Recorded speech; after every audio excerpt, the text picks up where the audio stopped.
together, dancing cheek to cheek. I'm Jordan, by the way. Tom. For more than 3 decades, the Bahamas Bridal Show has made dreams come true, all on a single day in a ballroom decorated wall to wall. Meet 14 wedding and home suppliers, giving away thousands of dollars in great prizes while you enjoy a fashion show, wedding demonstrations, food, and champagne sampling.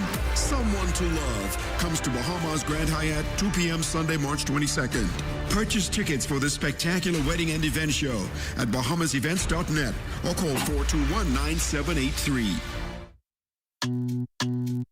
Sweet and spicy, marinated fried, tossed with chili. Wow, wow. Garlic and ginger, Got many flavors, like honey barbecue. Signature hot wings, turn up the heat for you, for you. Ghost pepper wings. What's your flavor? Roasted garlic parmesan, tastes so good, chicken. Cloud nine, so many flavors to try.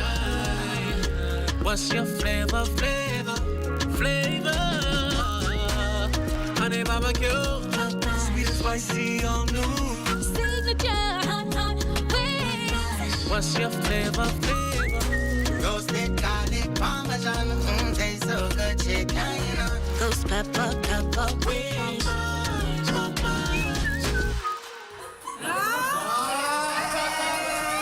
What's trending in business? Who's making major money moves? And how's it shaping your future? This is Economics, your front row seat to the biggest stories in business, innovation, and finance. Powered by the Sand Dollar, the digital currency of the Central Bank of the Bahamas. It's fast, secure, Bahamian. We're breaking down the numbers, the news, and what it means to you. Tune in every Thursday at 6 p.m. for the trends, the insights, and the stories that matter. Get informed, get inspired, get in the mix with Economics.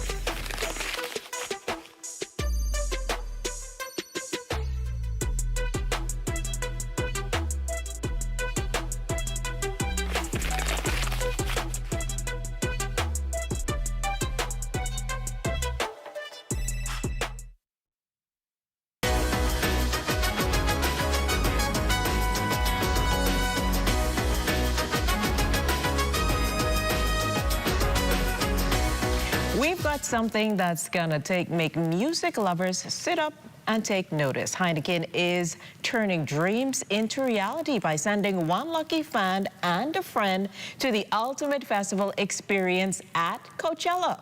Joining us to tell us all about this incredible opportunity is Marquita Stubbs, the brand manager over at Heineken, here to break down how you can score VIP passes, airfare, hotel accommodations, and more, all on Heineken's tab. Marquita, welcome back to What's Trending. Thank you for It's so having me. great to have you here with us. And obviously, we all want to know how Heineken is giving fans the ultimate moment at one of the world's most iconic festivals. So can you tell us a bit about how this Coachella giveaway came to be? Okay, so Fans Have More Friends is the campaign. So it's known as Fandom, which is basically a global campaign that states that you spark connections through music with strangers. And so we are giving actually 3 lucky winners. 3 lucky winners. Yes, That so is it's interesting. actually 3 lucky winners, and they're plus ones. The opportunity to actually have an all-expense-paid trip to California. It's 3 days, so we leave actually April 9th, and we stay there until the 13th. So all you have to do is pretty much go to any of our 700 wines and spirits nationwide, purchase a 6-pack, and you enter to win.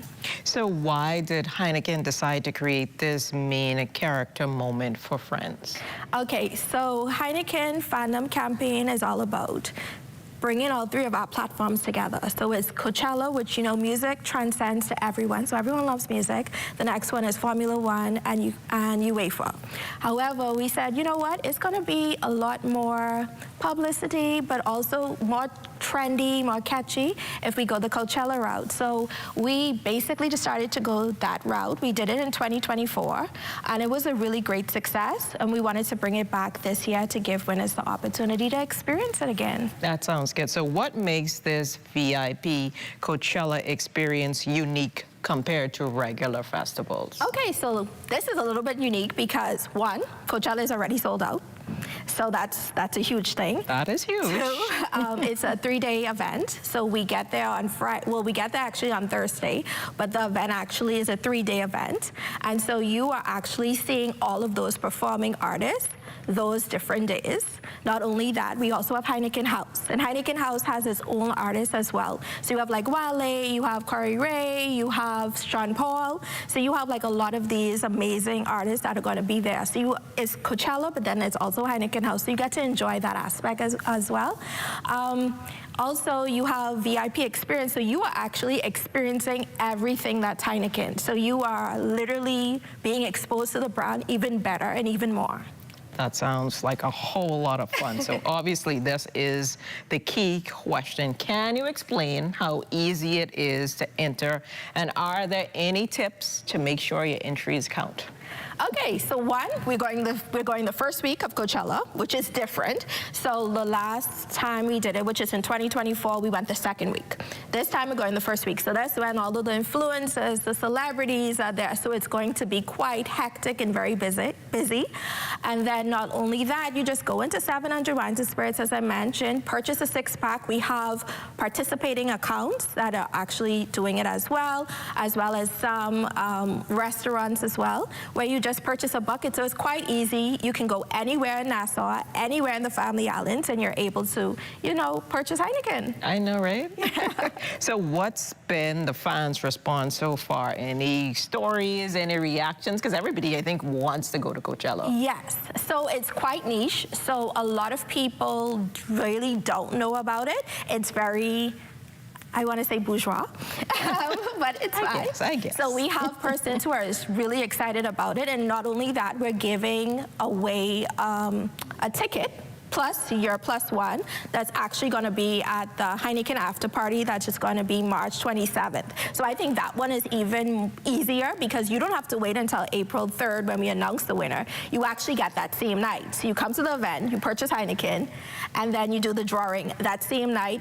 Let's say 1 a.m., we're gonna pick the winner. So you literally know, like, you're going and you can plan from then. I love that. I really, really love that. So do you see more of these types of promotions in the future for Heineken fans? Yeah, so like I mentioned, we have like a really great platform. So you have Formula One, you have Coachella, you also have UEFA. So this is a platform that we're giving Bahamian persons the opportunity to see Heineken, to experience these very premium platforms in a different light. Because it's something new, it's something refreshing, and we are all about sparking that connection. And of course, finally, if you could pick one artist or act at Coachella to see VIP style, who would it be? Can I do 2?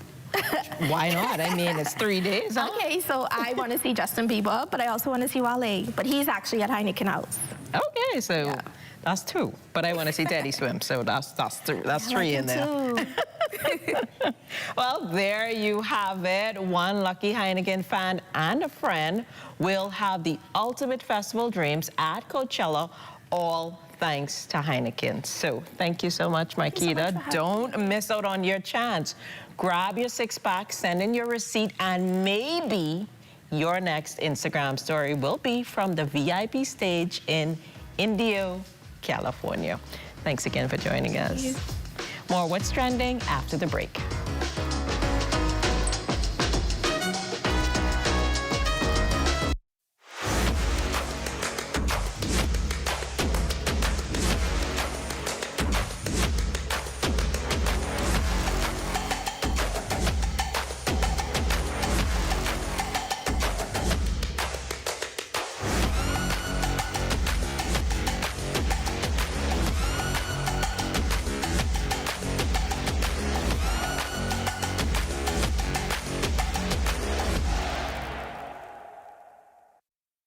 Downtown Nassau is coming alive thanks to the Tourism Development Corporation. The streets are cleaner and spaces are being reimagined for everyone to enjoy. We're inviting Bahamians to help us get involved in entrepreneurship.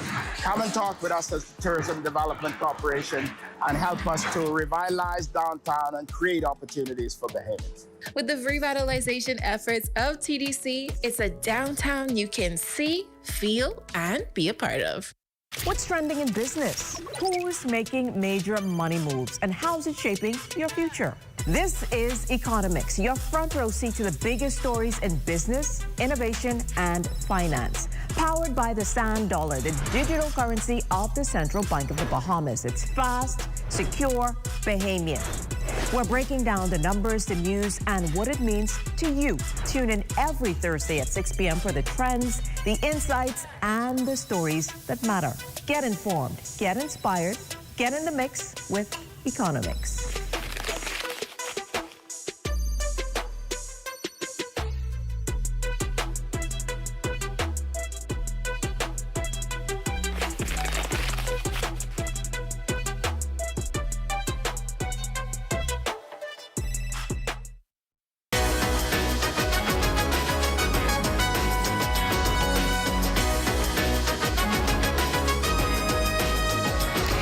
Into a space where wood, stone, and even 3D print elements invite you to pause and see familiar materials in new ways.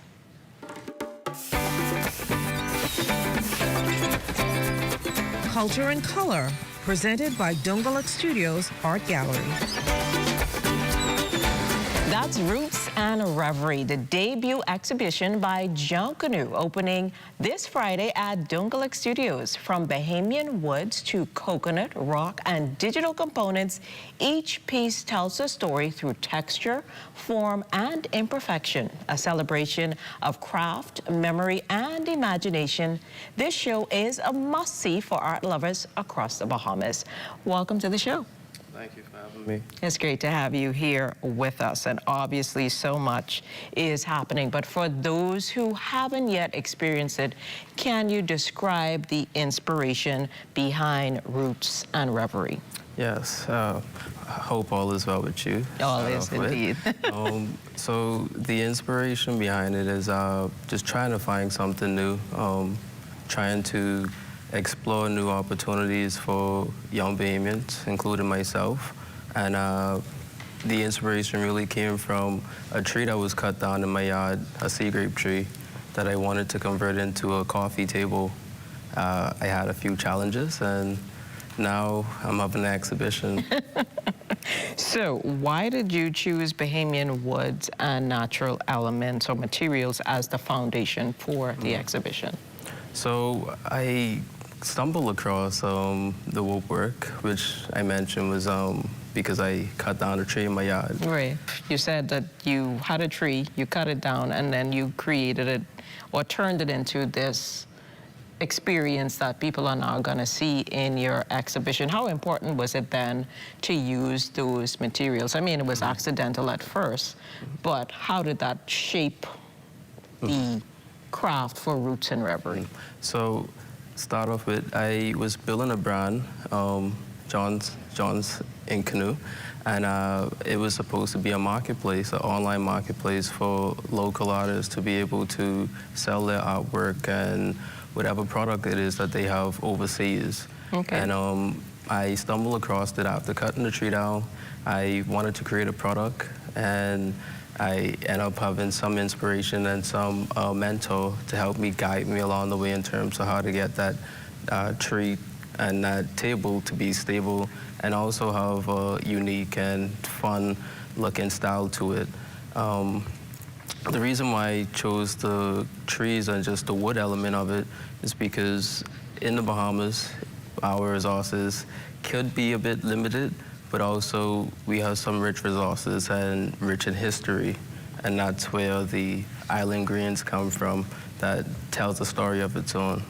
Okay, that is very interesting, and obviously, as you mentioned, it's a blend between traditional craftsmanship but digital fabrication, and Yes. you also have some 3D printing elements. So how does this combination bring to experience, or how people will experience these pieces? Because they sound very interesting. Yes, and I am excited and also anxious to see how people actually receive what I created and I've been working on. But it explores, it challenges Bahamians to think outside of the norms, to inspire the youth, and that's what I really trying to do in terms of showing the youth that in terms of creating and also making or having some type of financial income, you could look at different ways and unique ways in which you could do so. And my goal was to create as much as I can from home without having to source too much from overseas and have to deal with import taxes. It makes a lot of sense. So we see that imperfections are celebrated rather than hidden in this exhibition. So what message do you hope that conveys in terms of the craft, the process, or in life in general? Because we know sometimes things don't always go the way it plans. And like you said, if you're gonna execute that in your exhibition, why was that an important theme? Yeah, and so mistakes happen. Mistakes happen in the workshop and in life as well. But the most important thing is being able to keep going, and also with me and with my work, those imperfections or those mistakes, I actually allow it to become a piece of what it is that I'm creating. Okay, that makes a lot of sense. So some people emphasize, or some pieces emphasize, negative space and restraint, while others lean into density and surface. How did you approach balancing these contrasts in the exhibition? So it was difficult, but I wanted to, the theme really focus on a lifestyle, this exhibition. And so I had a base. I wanted to ground myself in that base, the lifestyle, and just focus on creating products that would be functional to give Bahamians that taste of, okay, this is something different, this is something new, but also to let them know that, hey, this could maybe be a clothing rack for you, or this could be a stand for a game console to be on. So just being able to include everyday uses in my work as well. Now, how does the gallery space itself, the light, minimalism, interact with and enhance the experience of the works that you created? Yeah, so it's interesting that you mentioned the word minimalism, because that's based on, that's John's and Canoe. The brand itself represents minimalism, which is less is more. Right. And I think for Bahamians, we have to also look at that in terms of less is more, with being able to use our resources that we have and actually focus on the exclusivity of it. I would have had a conversation recently as it pertained to the straw market and the products that's being sold there.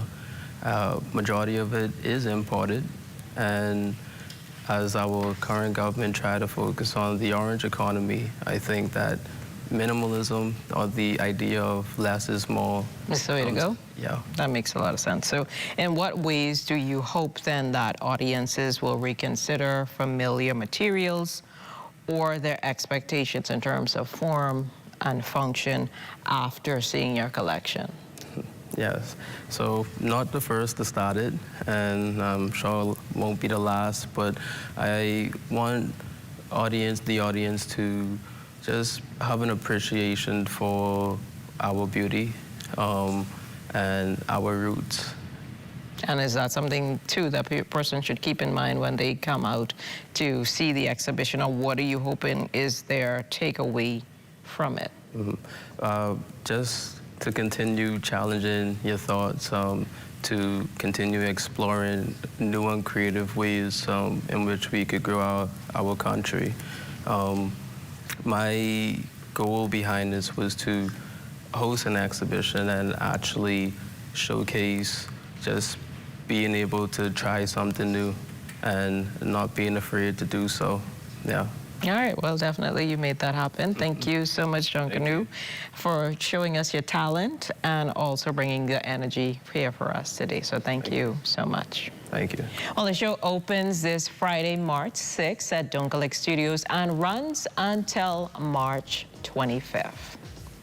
Well, tourism fuels our economy, but how does it empower everyday business owners? We take a closer look at the impact happening right here at home.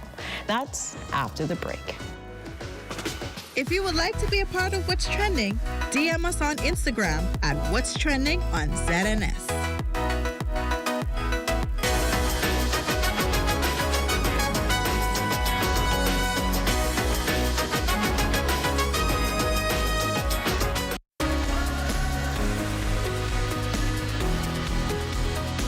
Hi, I'm Brent Burrows, Vice President of Retail and Sales here at CBS Bahamas. When it comes to hardware or home improvement items, we guarantee the lowest prices. That's our price match guarantee. If you find anything we sell for a lower price anywhere in the Bahamas, let us know about it. We will beat that price. We want your business. Shop at CBS Bahamas or cbsbahamas.com.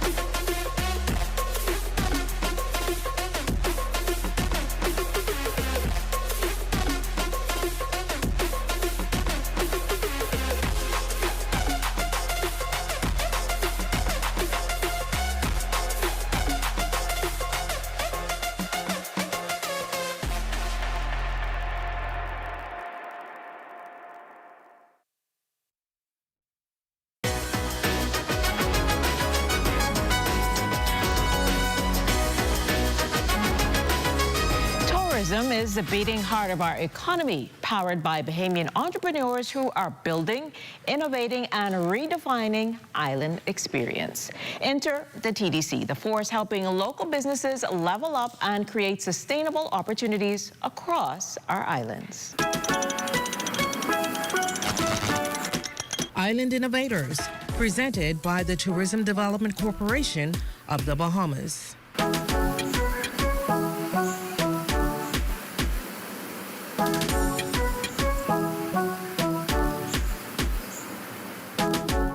The Tourism Development Corporation is essentially to ensure that we provide the ongoing support to businesses that serve the industry to, through research, ensure that there is a macro as well as micro level development of the product, ensuring that it moves in tandem with the times as well as what works best for this environment.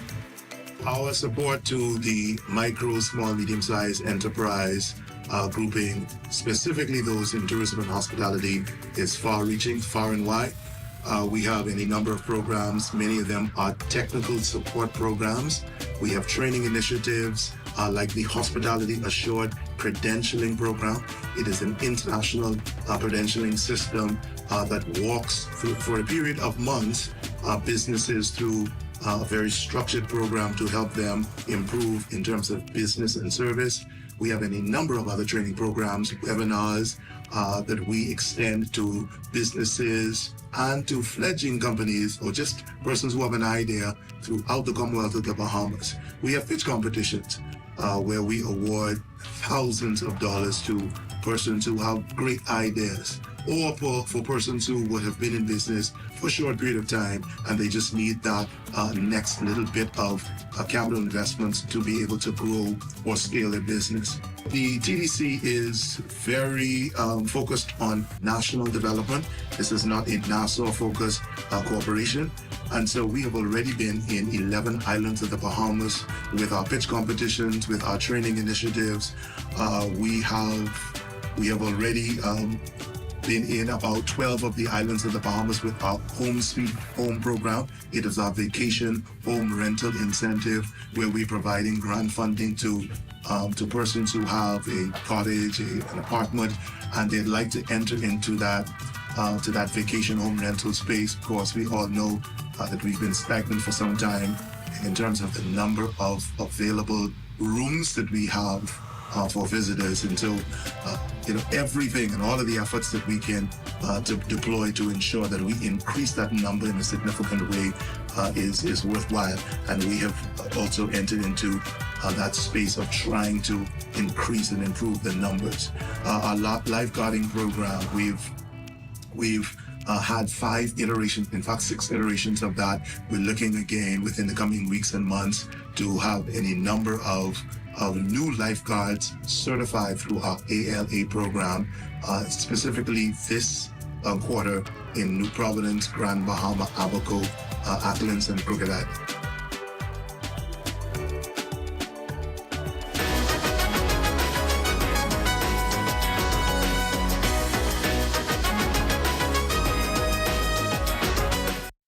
Behind every strong economy is a bold entrepreneur, and we're here to support them, island by island.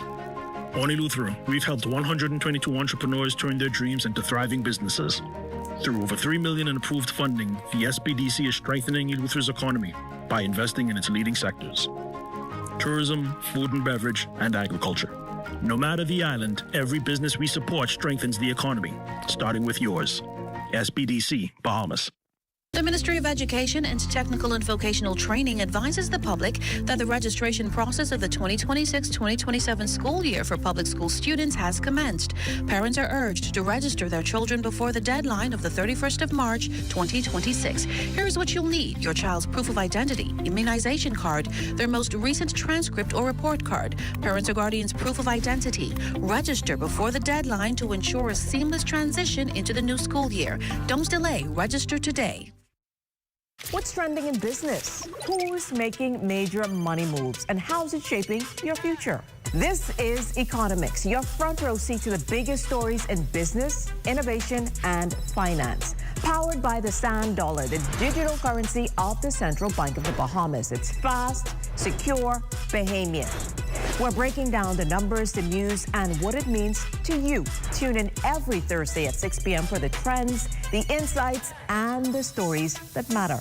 Get informed, get inspired, get in the mix with Economics.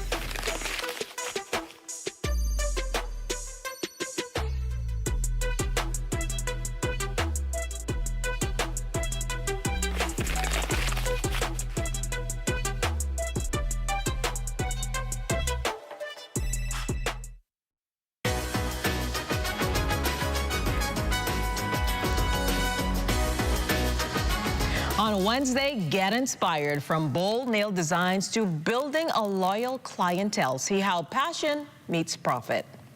Well, thanks for watching. Stay connected with us on Instagram at What's Trending on ZNS. We'll see you tomorrow at 6 p.m. See you later.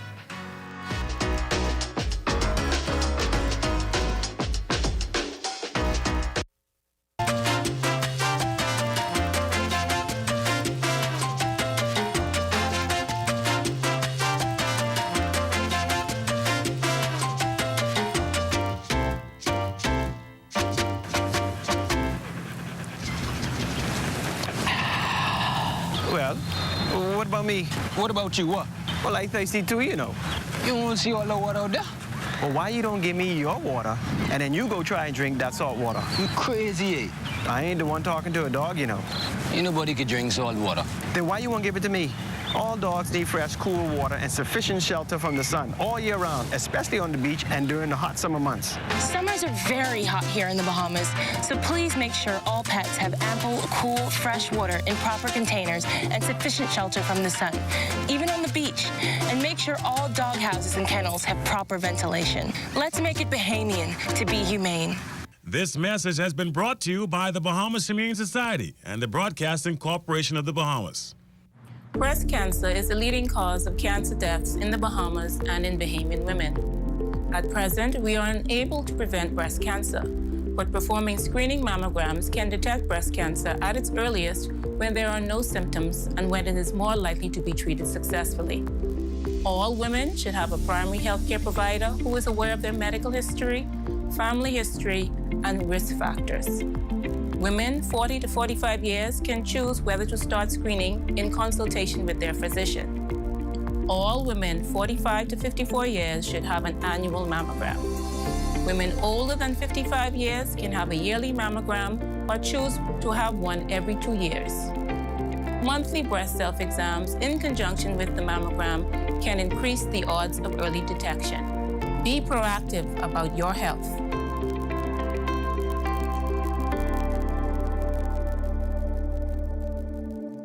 PREP stands for Prepare, Refocus, Educate, and Produce. When young people come to the program, we make them feel comfortable. We may break out into groups. When Philip asked Nathaniel said to him, "Can anything good come out of Nazareth?" Has anyone said, "Can anything good come out of Canaan Lane? Can anything good come out of Ball's Alley?" There are a lot of young people in Canaan Lane who are excelling in track, who are doing well in school. What I started PREP to help to do, to get people to understand and notice that there are problems and issues that are going on with our young people, that indeed we who can do something should do something. And so PREP is here for them, creating the opportunities, letting them know that there is potential that you have not yet discovered within yourself. Crime-free looks like me. Do your part. Join the movement to a safer Bahamas.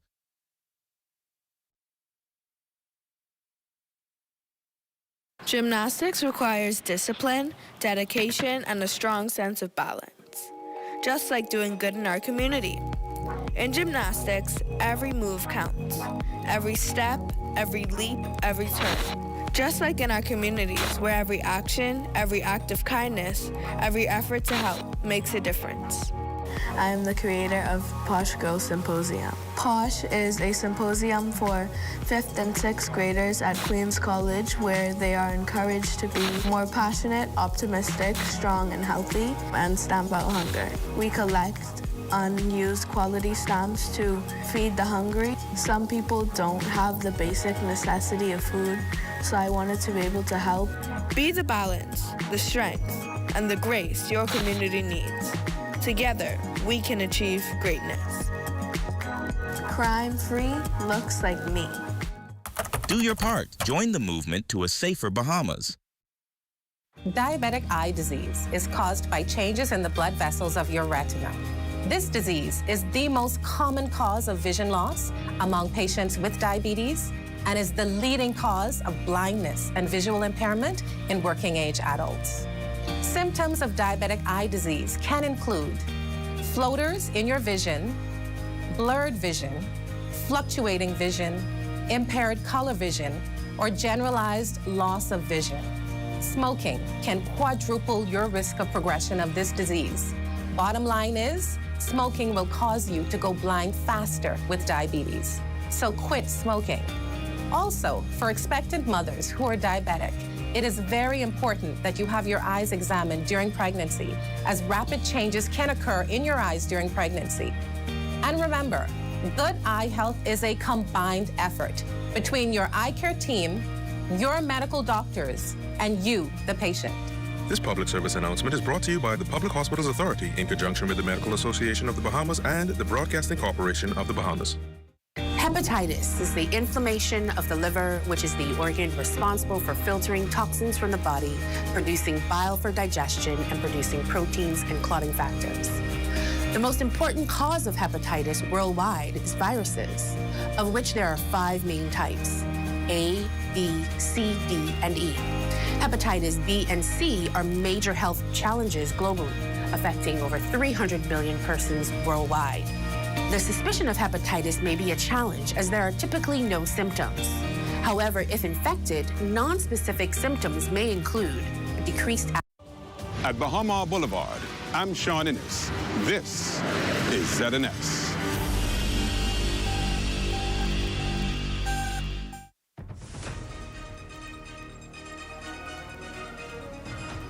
This is the Bahamas Tonight. The Northern Edition has a look at stories making news tonight. The government claiming victory in the arbitration battle against the Grand Bahama Port Authority. Also, the Minister for Grand Bahama says the government will now play a leading role in the city of Freeport and workplace safety under the microscope. Advocates say many incidents are preventable. We have the details. The Bahamas Tonight Northern Edition starts now.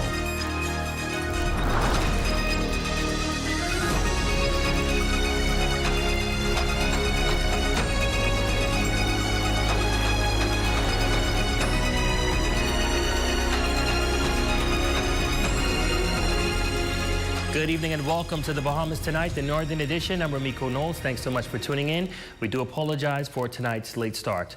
Topping news tonight, the Attorney General is calling the recent arbitration ruling between the government and the Grand Bahama Port Authority a win for taxpayers and the people of Grand Bahama, while the Port Authority claims a landmark victory. The AG says the tribunal rejected most of their counterclaims and confirmed the government's ongoing authority over Freeport. Raven Davis has tonight's top story.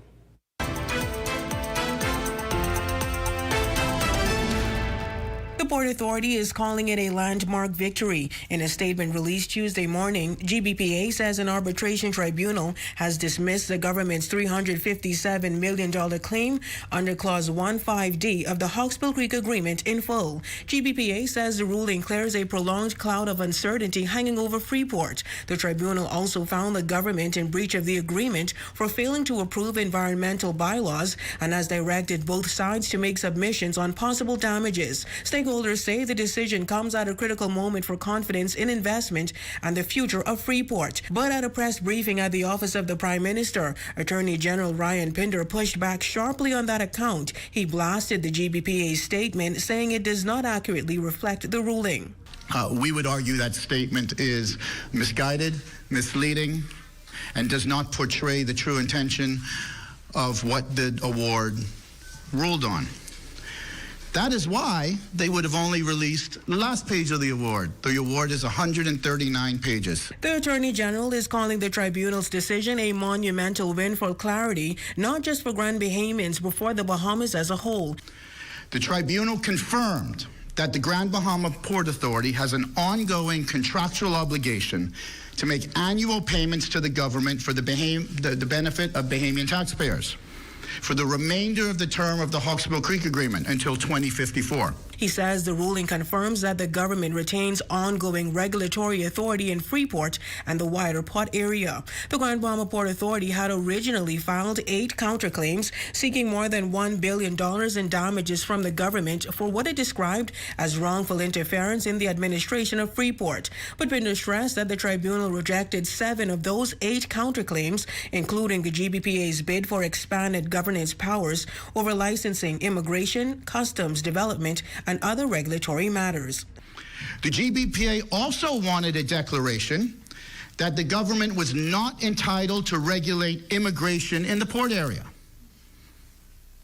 Again, the tribunal rejected the GBPA's case on this issue outright, holding that it was lawful for the government to legislate matters related to immigration and apply that legislation within the port area. The GBPA also wanted a declaration that the government was not entitled, listen to this, to operate a customs regulatory regime within the port area. They said we were not entitled to regulate what comes into our country through the port area. That was one of their counterclaims. The tribunal also rejected the GBPA's case on this. Pinder adds that the Grand Bahama Port Authority sought a declaration that it was the sole regulator of electricity and other utilities within the port area, but he says that position was rejected by the tribunal as well. The tribunal held that the government has a right to introduce legislation to apply to the construction, operation, and regulation of utilities in the port area and rejected the counterclaim by the GBPA. In fact, there's an ongoing case in our courts specifically on this issue, of which the power company is challenging the right of IRCA to regulate them. This arbitration makes clear IRCA has the authority in law to regulate utilities in Freeport. Pinder also addressed the environmental breach finding, confirming the tribunal noted government failures to advance bylaws first proposed more than a decade ago, but questioned whether clear damages arise from that breach. The tribunal concluded that the government was indeed in breach of its obligations to give reasonable and timely consideration to the proposed bylaws. However, as previously mentioned, the tribunal did not immediately see a basis for assessing damages, if any, that the GBPA would be entitled to, and I would put it to you that those damages are nominal, if anything.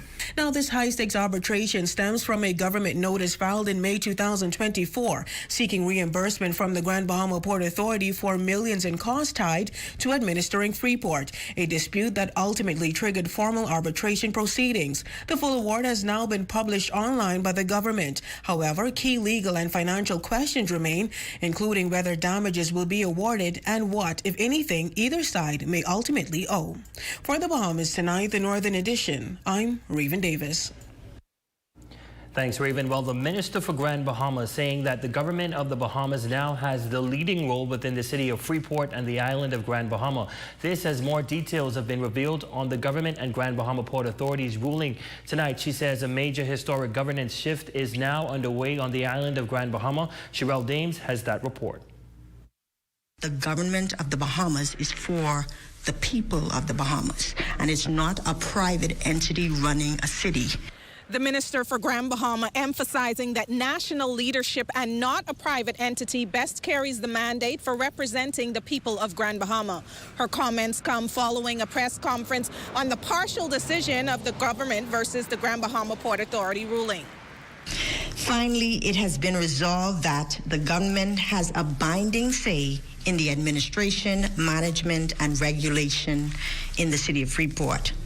The administration of the port area is not fully vested in the Grand Bahama Port Authority. And this is the first time that any administration has challenged GBPA in this manner for the benefit of the people of Grand Bahama. The minister, who formerly served as second vice president at GBPA for many years before entering entrepreneurship and later politics, believes this change gives residents greater influence over decisions impacting business costs and development. They get to have more say in what happens in the management of the city of Freeport, which is a 230 square mile area where licensing, for example, is so much more than outside of the port area in the east and west of the island. I give you Celebration Key, for example. That used to be in, it was envisioned that that would be in East Grand Bahama proper, which is, would be controlled by the government of the Bahamas. So license fees for those applying would have been perhaps, say, small businesses, $100 or so. But once that was moved into the port area, you now have license fees that are extraordinary. So just what are the direct benefits of this move for Grand Bahama? You know, it benefits Grand Bahama because Grand Bahamians, because the government is actually for the people. You know, the government is the voice of the people. And when you have, you know, a private entity that is controlled by families, there's not necessarily the vested interest of the people. And if you look at GBPA, you know, there's one thing that was always said is that, you know, there's these various parties. There's PLP, F&M, whatever else. And that there's one called GBPA, and it's never voted for. And so GBPA is able to do, you know, as they wish in terms of administration, in terms of regulation, and in terms of management of the city. But, you know, they couldn't be voted out. For the Bahamas Tonight, the Northern Edition, I'm Sherelle Dames. Well, meantime, the Honorable Dr. Michael Darville says the true purpose of the Ministry of Grand Bahama has now been realized through the tribunal's ruling as government sought to have greater say in the affairs of Freeport. Back in 2012, under the Christie administration, Dr. Darville served as the Minister for Grand Bahama, leading the effort to initiate a review through the Hawksbill Creek Agreement Review Committee, a move aimed at assessing governance and operations in Freeport. Dr. Darville explaining that those landmark decisions now have led to this outcome, which he describes as a huge win for Grand Bahama. I believe the ruling that we have today clearly indicate that the true purpose of the Ministry for Grand Bahama is for the government presence to be in Grand Bahama to ensure that the residents of Freeport and by extension Grand Bahama benefit to the maximum for what Grand Bahama has to offer. It was landmark decisions made under the Christie administration that led to the arbitration ruling, what is described by government as a win for Grand Bahamians. Honorable Dr. Michael Darville, who served as the Minister for Grand Bahama in 2012, says the Progressive Liberal Party knew long ago the way the Hawkesbury Creek Agreement was administered presented legal issues worth challenging. Today, those landmark decisions brought us to where we are with the arbitration ruling, where for the first time from the establishment of the Hawkesbury Creek Agreement, the government is now taking its truthful place to be a part of the decision-making process in the Grand Bahama area, and more specifically in Freeport. Darville says that for years, the Grand Bahama Port Authority maintained that the Bahamas government was interfering with the operation of the Hawkesbury Creek Agreement. However, he argues that the arbitration ruling provides the government with clear legal authority. And I'm so pleased, particularly with utilities, because I was the minister when the power company challenged the ruling with IRCA. It was a sad day for us, but you know, sadness began, but now there's joy in the morning. And this particular arbitration clearly indicates that IRCA has a rightful place in the running of utilities in Grand Bahama, and that will bring tremendous change and growth and development for the island itself. Both parties are now being asked to negotiate terms, with the government saying it is prepared to engage in those discussions. But the rulings is clear. If they do not come to the table, then the second portion of the arbitration will begin. I believe it's best for us to sit at the table together and try to find a way forward for Grand Bahama in view of the fact of what the findings are today. Now to this programming note, the Prime Minister, the Honorable Philip Davis, will address the nation at 8 o'clock tonight. Viewers can tune in right here on the ZNS television channel to 11. Additionally, viewers can also watch live streaming on the Office of the Prime Minister's Facebook page. Well, heading into news from the crime beat, police on Grand Bahama are investigating a report of theft at a local business establishment on Midshipman Road. Initial reports indicate that the incident occurred shortly after 2 p.m. on Monday, March 2nd, 2026. The complainant reported to police that some unknown individual or individuals stole his Yamaha 4-stroke engine serial number 66MK510000790 from his gray inflatable dinghy. The engine is valued at approximately $3,000. Additionally, valuables that had been secured were also reported stolen. This investigation continues. Also in news from police from Berry Islands, police on that northern island have arrested a 19-year-old male following the seizure of an illegal firearm and suspected dangerous drugs on William Dean Highway. It was on Monday, March 2nd, 2026, shortly after 5 p.m. when officers from the Bullocks Harbor Police Station, acting on information received, proceeded to a business establishment on William Dean Highway. Once they arrived, the officers searched a male on location. Officers discovered a firearm and a quantity of suspected marijuana in the man's possession. He was subsequently taken into police custody. This matter remains under active police investigations. And still to come. Destination weddings in focus on Grand Bahama as planners tour key locations across the island. Stay with us, that story, sports, and more when we come back. Imagine a world where every brand knows your name and every store awaits your arrival. Elite shopping, travel where luxury is a lifestyle and every journey feels like home. Dine where every flavor is just for you, every table reserved, and every moment a taste of perfection. Make every big moment even bigger. Experience banking where wealth isn't just managed, it's maximized. Step into a world without limits. Commonwealth Bank, leader in personal banking services. Come on down and see what Dolly Madison has in store for you. Renovate and rejuvenate at Dolly Madison. Dolly Madison. It's your At Save More Drugs, we got you. We got what you want. We got what you need. We got what you came for. The quality you expect. The prices you need and deserve. Save more at Save More Drugs. Hello. What time is the flight? No one asked us to go. Hello? Into the storm. Into the chaos. to witness devastation. No one asked us to go. Are you ready? Because it's the story that drives us forward, that brings truth to light, that connects us all. This is why we go. Breaking news out of Grand Bahama, our Raven Davis has been covering this story all day and joins us live now with the latest. Raven, what can you tell us? Yes, Shamiko, I had a chance to speak to many of the residents, and many of them are concerned about...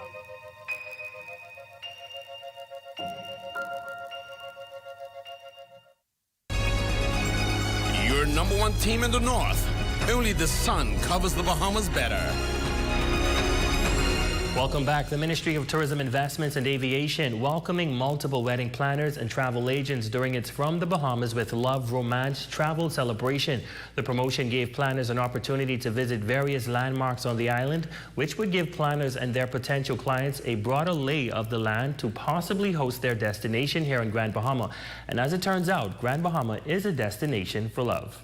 This entire weekend, we have a series of wedding planners as well as travel agents that are traveling to Grand Bahama as well as to the various islands. So it was a very jam-packed day, but I could say that it was very productive.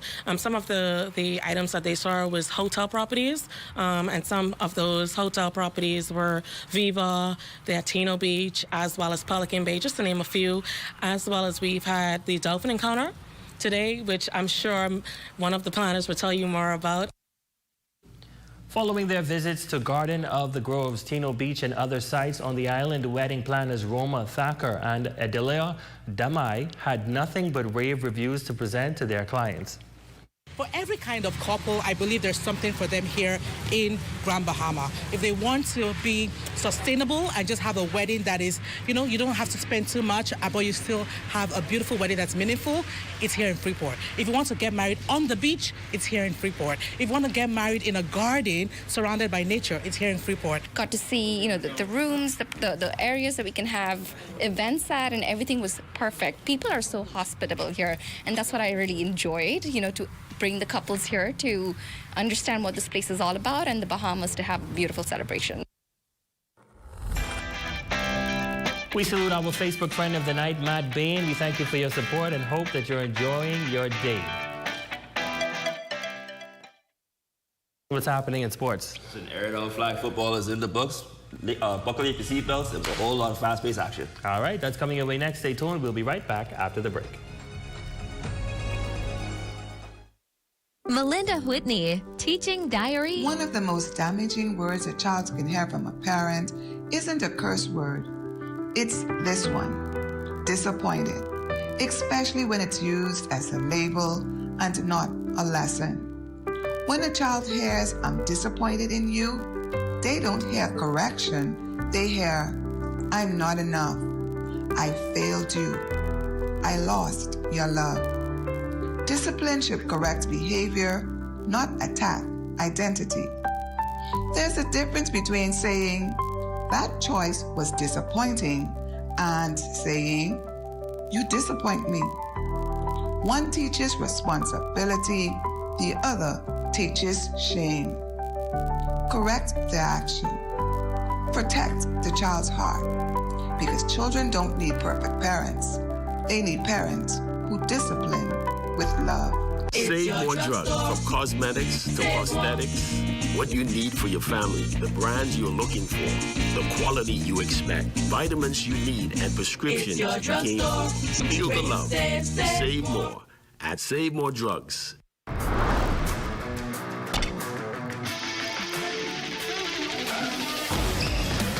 Welcome to the ZNS Total Sports Cave. I'm Shane Stubbs. The Aerial Flag Football Championships are in the books. Matthew Barnborough was there, and he's got all the details. The 2025-2026 Aerial Flag Football Championships here at the Grand Bahama Sports Complex took off with a dominant win that saw the Lady Eagles soaring over the Wolverines in the Ladies Championship game. Here's Rhodesia Strong-Cooper on the win.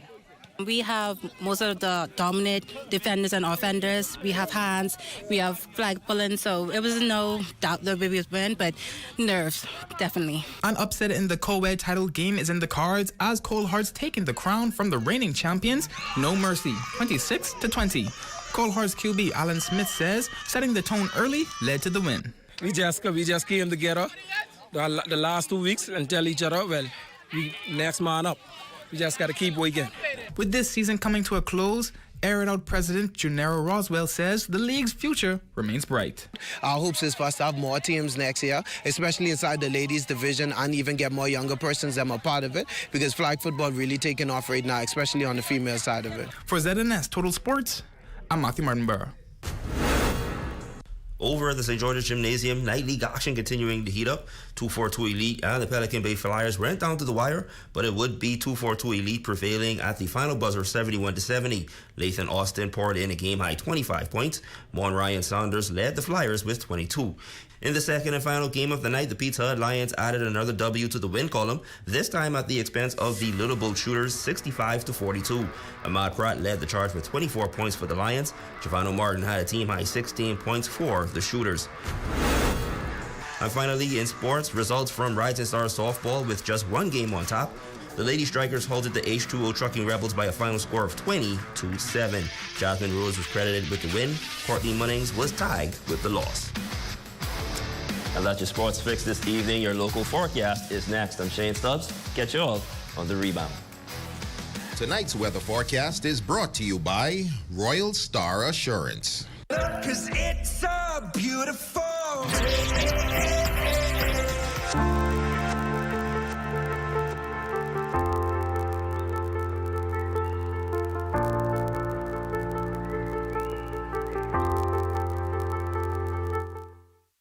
From the onset, let's just confess that Grand Bahama is a big deal. We are on the move, and the progress made is undeniable. So let's give it up to Grand Bahama. So as we look ahead, Grand Bahama's growth strategy is guided by resilience, inclusivity, and sustainability. Our development model must absorb shocks, adapt, and recover. This means smarter infrastructure, diversified income, and forward planning. Investments must translate into opportunities for Bahamians, not just through jobs, but advancement opportunities on those jobs, training, spin-off entrepreneurial opportunities, and community development through corporate social responsibility. My commitment to you is that this administration will keep choosing the path that brings the back of all of old corporatocracy and build something stronger in its place, with energy reform backed by real capital, with infrastructure that matches your ambition, and with Grand Bahamians, not outsiders, at the center of the story. The next time a 22-year-old Bahamian arrives in Grand Bahama with a suitcase and a dream, I want them to see what I saw in 1974, a place where the future is being built.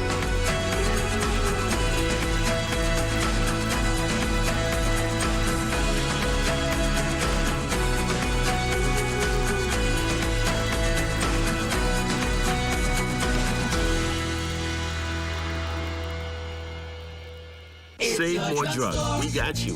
From cosmetics to prosthetics, what you need for your family, the brands you're looking for, the quality you expect, the prices you need and deserve. Feel the love. Save more at Save More Drugs. Only one item? Are you tired of limited choices? I'll have the one item on the menu, thank you. Wow! So many choices. Why settle for less when you deserve more? When it comes to the ways you pay, the more, the better. With a variety of payment options available, you can enjoy the freedom to choose what works best for you. Choose freedom. Choose flexibility. Choose from the full menu of payment options. The future of pay is digital. Your number one team in the North. Only the sun covers the Bahamas better. That is going to do it for us here in the North. I'm Ramiko Knowles. I'm Shane Stubbs. Thanks so much for watching. The Bahamas Tonight is coming your way next.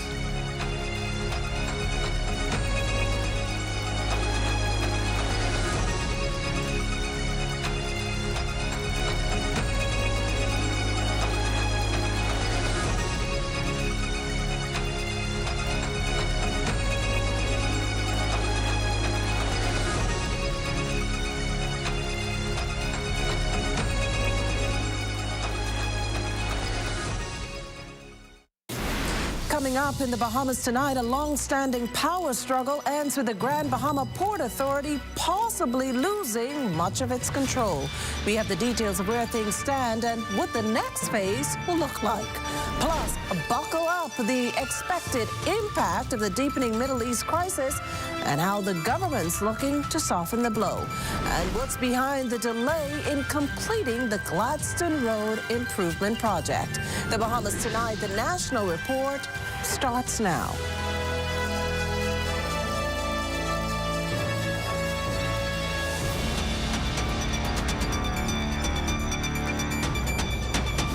Good evening, everyone, and welcome to the broadcast. A win for the government, a win for the Grand Bahama Port Authority. Both sides tonight claiming victory in a partial years-long arbitration ruling. But as the Attorney General tells it, the real winner should be the Bahamian taxpayer. With details of tonight's top story, we turn now to our Leah Cooper. The Grand Bahama Port Authority and the government of the Bahamas breaking their silence finally on that 2-year-long arbitration process. Now, while the GBPA is celebrating, saying that the government's $375 million claim has been dismissed, Attorney General Ryan Pender saying not so fast, insisting that it's just part of the story.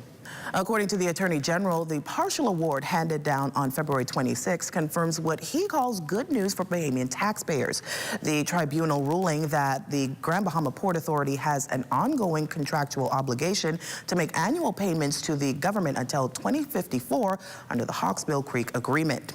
The government has succeeded in establishing a liability by the GBPA to pay money annually to the taxpayer for the remainder of the term of the Hawksbill Creek Agreement. The tribunal did find that one clause relied on by the government had been replaced by a 1994 agreement, but it also made clear that the review mechanism in that agreement still stands. The tribunal held that is, and I quote, self-evident that the government can invoke the review for future years. It's very clear.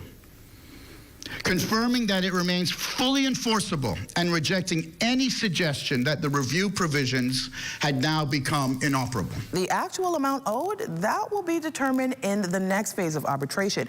Meanwhile, the GBPA's $1 billion counterclaim accusing the government of wrongful interference in Freeport was largely rejected. 7 of 8 claims dismissed, according to Attorney General Ryan Pender, including arguments that the government had no authority over licensing, immigration, customs, utilities, or investment decisions. The importance of these findings in favor of the government cannot be understated.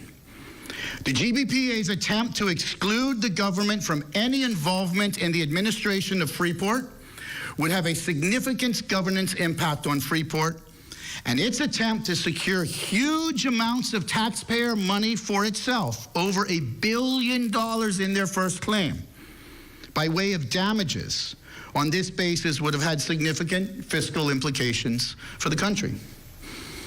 The partial award affirms the administration of the port area is not exclusively vested in the GBPA. Only one narrow issue remains involving environmental bylaws, and even there, the tribunal said it could not immediately see a basis for assessing the damages. So while both sides are claiming wins, the financial figures are still to be worked out, and the next round of proceedings could prove to be quite critical. Now, while both sides dig in, one thing remains clear: the legal battle is far from over. Reporting for the Bahamas tonight, I'm Leah Cooper. Well, thanks, Leah. Now, former Minister for Grand Bahama, Dr. Michael Darville, certainly pleased with the outcome of the tribunal's decision. Dr. Darville was charged with establishing the ministry during the Christie administration, where this whole process began. Time, I led the charge to establish the ministry and begin the proceedings by way of the Hawksbill Creek Review Committee. That committee laid the foundation for us to determine exactly what is going on in Freeport, and this administration went further with the arbitration proceedings, and we are pleased to have the outcome that we have today. Now, Dr. Darville adding that this is important because the current administration felt there were many legal issues surrounding the way the Hawksbill Creek Agreement was being administered. Today, those landmark decisions brought us to where we are with the arbitration ruling, where for the first time, From the establishment of the Hawksbill Creek Agreement, the government is now taking its truthful place to be a part of the decision-making process in the Grand Bahama area, and more specifically in Freeport. Also weighing in on today's ruling, the Progressive Liberal Party, which in a statement today praised its leader, Prime Minister the Honourable Philip Davis, Attorney General Ryan Pinder, and the government's legal team, arguing that the full arbitration ruling supports the government's authority to regulate and assist in the governance of Freeport. The party, however, criticized the Port Authority for releasing only the final page of the award, urging the public to review the complete decision. Now, according to the PLP, the ruling affirms the Port Authority's responsibility for Freeport's day-to-day management and investment attraction, while also recognizing the government's right to intervene in the city's interest. Well, meantime, the Free National Movement viewing the arbitration ruling through entirely different lens. In a statement, party leader Michael Pintar charged that the Davis administration chose an aggressive legal path, spent public funds, and failed to secure the result it promised. The focus now, he said, must be on restoring stability, rebuilding relationships, and ensuring that any further proceedings are handled transparently and responsibly. Meantime, no indication of what his focus will be, but Prime Minister and Minister of Finance, the Honourable Philip Davis, will tonight address the nation. That address will, of course, be carried live on the ZNS News Network at 8 p.m. In other news, as the situation in the Gulf intensifies with U.S.-Israeli-led strikes on Iran and its proxies increasing, global oil markets are already starting to soar. Higher oil prices will mean higher energy costs and more money to fuel up at the pumps. Corval Pyfrom reports tonight on the cost and what's being done locally to soften the blow. Benjamin Smith likes driving his 1973 Chevy Impala. It costs about $150 right now to fill it up, but he knows that depending on what happens in this widening Middle East conflict, that could very well soon change. With this, I do drive this every day, every now and then. I slide it, but gas prices in this will be ridiculous. Now, what is happening in the Middle East is not yet impacting what drivers are feeling here at the pumps, but officials do tell us that drivers should brace themselves. Will this feel more like a jolt or a shock? It is still too early to tell. The situation has Vice President of the Bahamas Petroleum Retailers Association, Vasco Bastian, deeply worried. This is something that's far bigger than us. And so we would just have to wait and see how this play out. But definitely, us meeting to discuss this won't have a huge difference on what's going on in the Middle East. We have seen some impact on prices, and we are just hopeful that these things are resolved quickly. Economics Affairs Minister Senator the Honorable Michael Halkitis told reporters Tuesday that the government is looking for ways to ease the burden for consumers, but cautions there's no silver bullet. Any long, extended, protracted conflict that would interrupt supplies from that region would have an impact.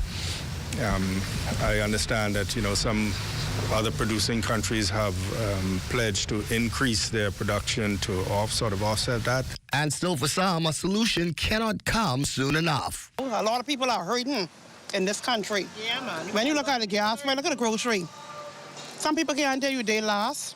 They went to the grocery store. I mean, I understand everybody got to live, but what about us? For the Bahamas Tonight, I'm Corval Pyfrom.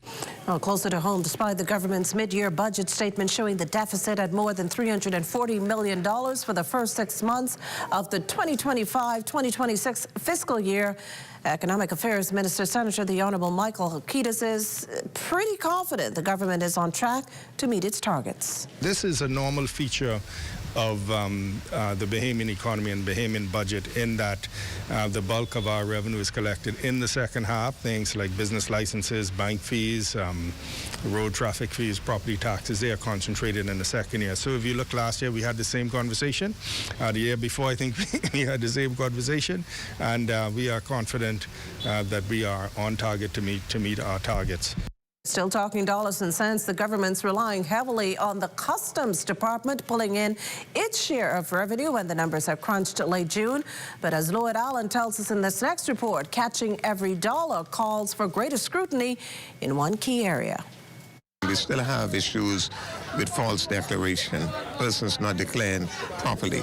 You buy something for $1, but you put it down for 75 cents, or you give us a false invoice.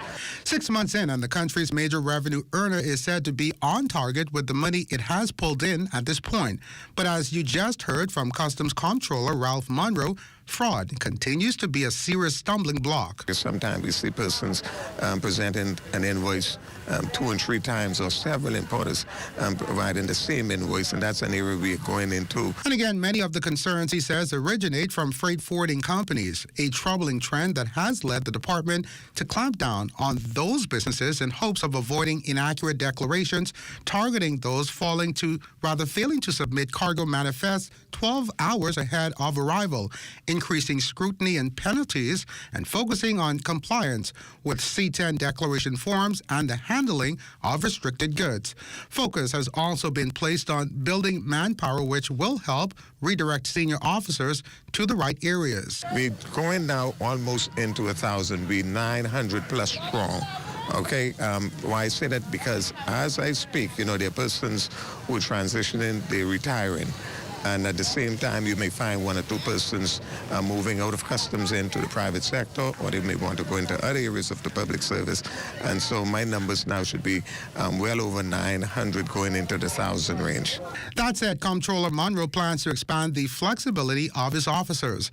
As it stands, some 29 airports, 79 docks, and marinas, as well as wharfs, are spread across 12 family islands. Many hands make the load lighter. We first got to train them. What they really do in the light areas, it allows those officers with experience to focus more on those areas of challenge. And so they're going to come, they're going to give us some assistance in the first few months, but you're really not going to feel them there, more than likely like into a year thereabout. They're just there getting their feet wet, getting their feet on the ground and trying to find out what is what. The Bahamas Customs pulls in anywhere from 55 to 60% of the country's revenue.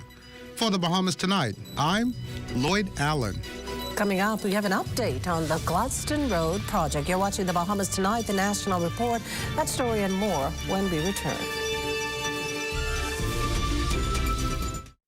In a world where every brand knows your name and every store awaits your arrival, elite shopping, travel where luxury is a lifestyle and every journey feels like home. Dine where every flavor is just for you, every table reserved, and every moment a taste of perfection. Make every big moment even bigger. Experience banking where wealth isn't just managed, it's maximized. Step into a world without limits. Commonwealth Bank, leader in personal banking services. I just found out that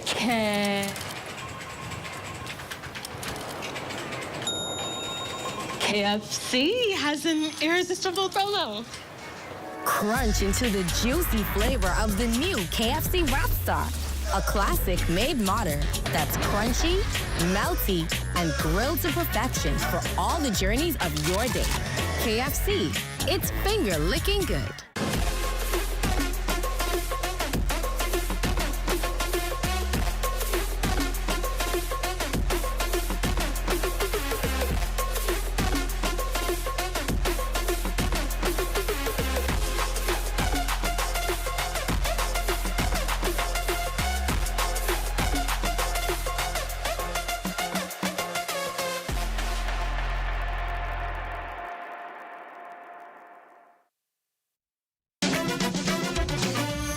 Welcome back to The Movement, your energy and transport briefing.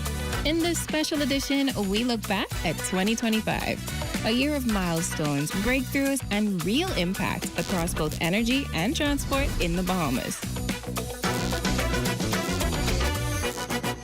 From groundbreaking energy projects to safer streets for our communities, 2025 is setting the pace for progress. Let's start by seeing how energy is powering our islands forward.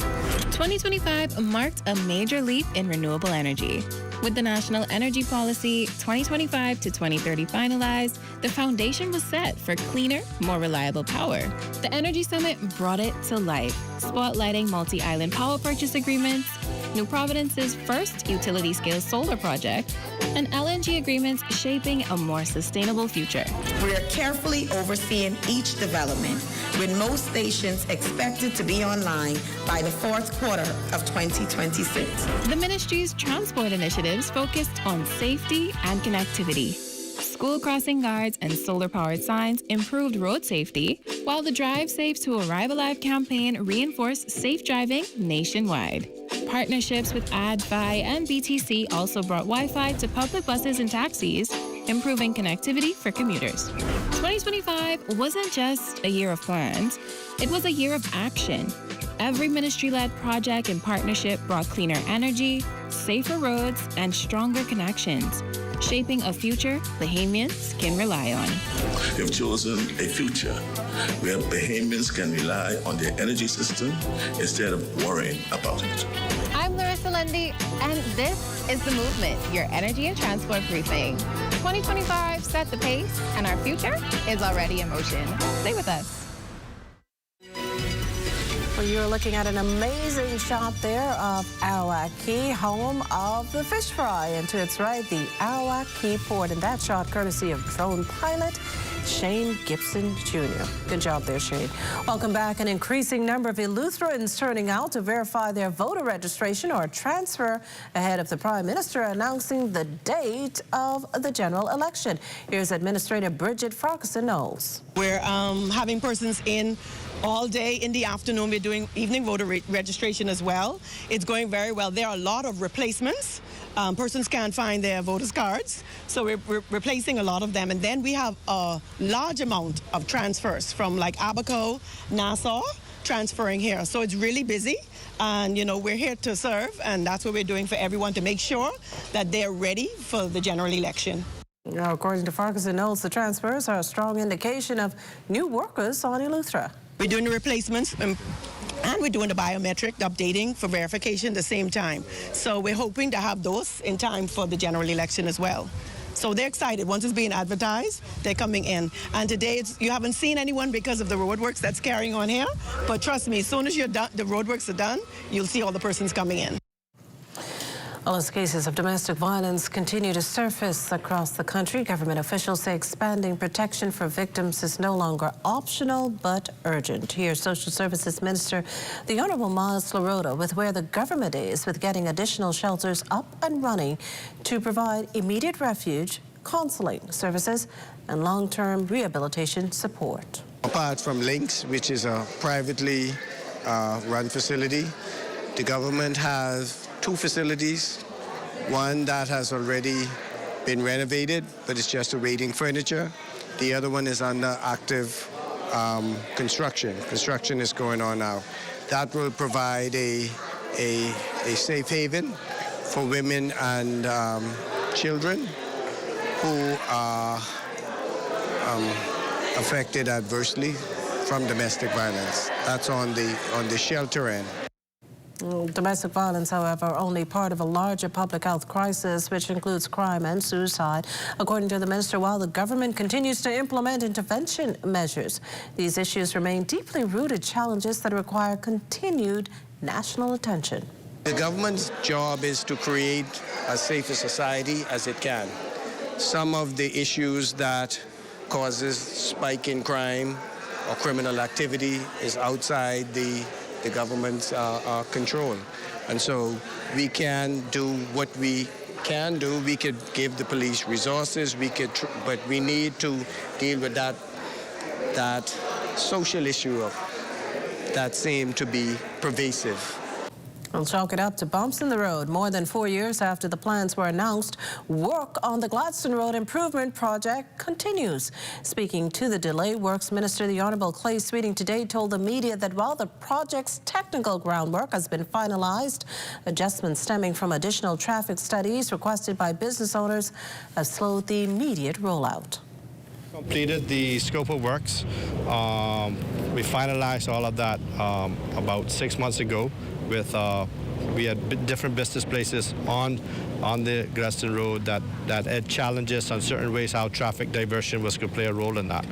So we completed the scope of works, and we hope that we would put the RFP to go out, request for proposal, to see which persons would be a part of that, which companies, which of course would more than likely be a PPP proposal that would also solicit funding in that regard. And the minister, short of giving a definitive construction start date, assured that discussions continue to shift the project into its next phase while instituting technical adjustments to the western transport network of New Providence. It would be a straight road, and anybody who drives that road, especially during the summer months when we have a lot of rain, is aware that sometimes you even see cars floating through that area. So we'd eliminate the flooding concern. Also, a part of that would be once that road is straight over that piece of property to the south, you would also have an enlarged parking area.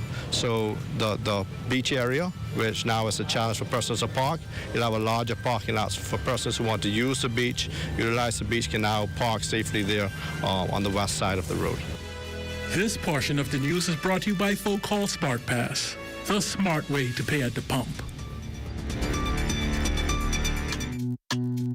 Sweet and spicy, marinated right, tossed with chili. Garlic and ginger, got many flavors, like honey barbecue. Signature hot wings, turn up the heat for you. Those pepper wings, what's your flavor? Roasted garlic parmesan, tastes so good, chicken, you know. So many flavors to try. What's your flavor? Honey barbecue, sweet and spicy, all new. Signature hot wings. What's your flavor? Roasted garlic parmesan, tastes so good, chicken, you know. Those pepper wings.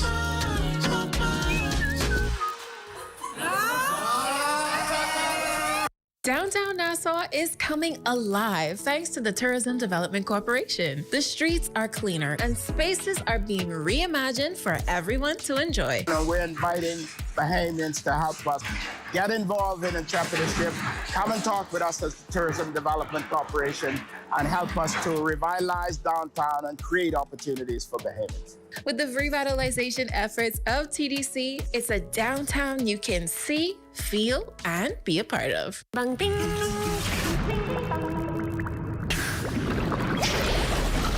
Ding bang ding. Ding ding bang. Bang bang bang. Ding bang ding. Ding bang ding.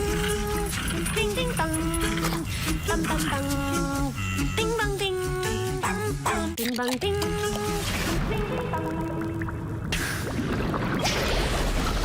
Ding bang ding. Ding ding bang. Throughout our lifetime, we must all make decisions. No matter how we choose, the right one just needs to be made.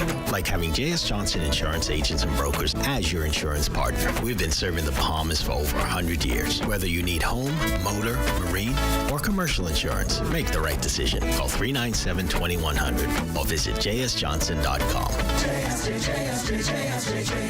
Johnson Insurance. Peace of mind. Back at Little Caesars and good. Our popular Chicago-style pizza is back for a limited time only.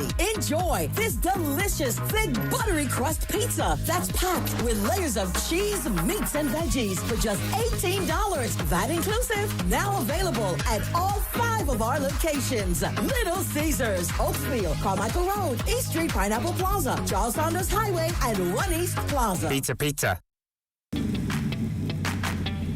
Introducing the Focal Smart Pass app that helps you to fuel up faster.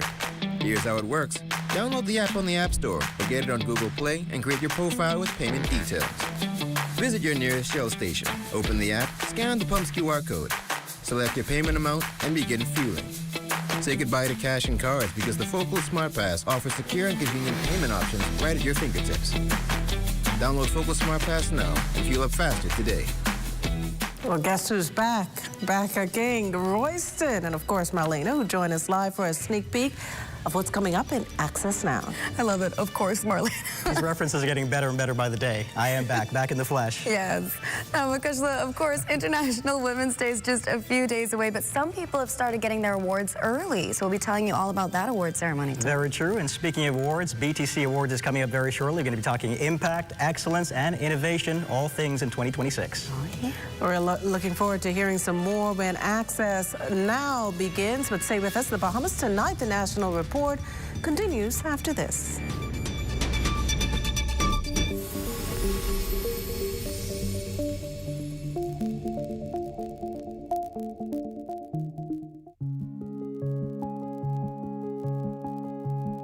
There are so many new and exciting things on the horizon here at Bahamas Power and Light, and we plan to take you along with us every step of the way.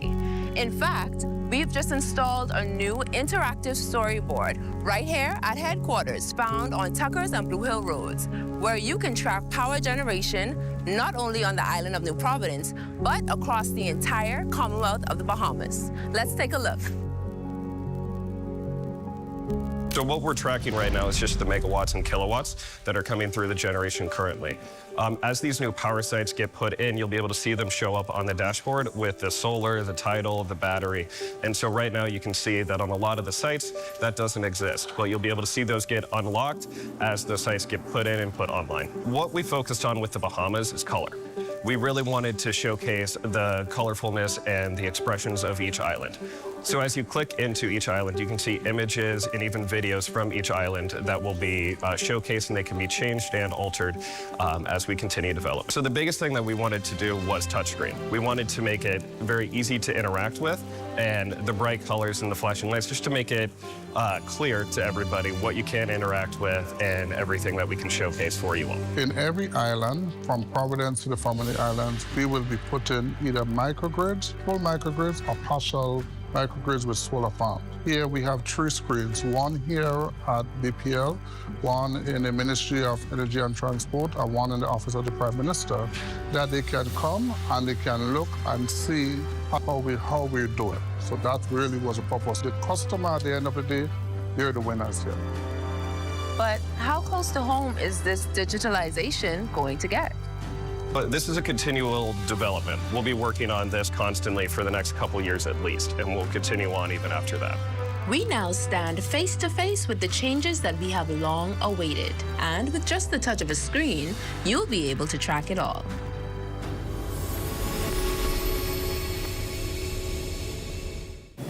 And that does it for the National Report, but stay close. The Bahamas Tonight continues with Access Now.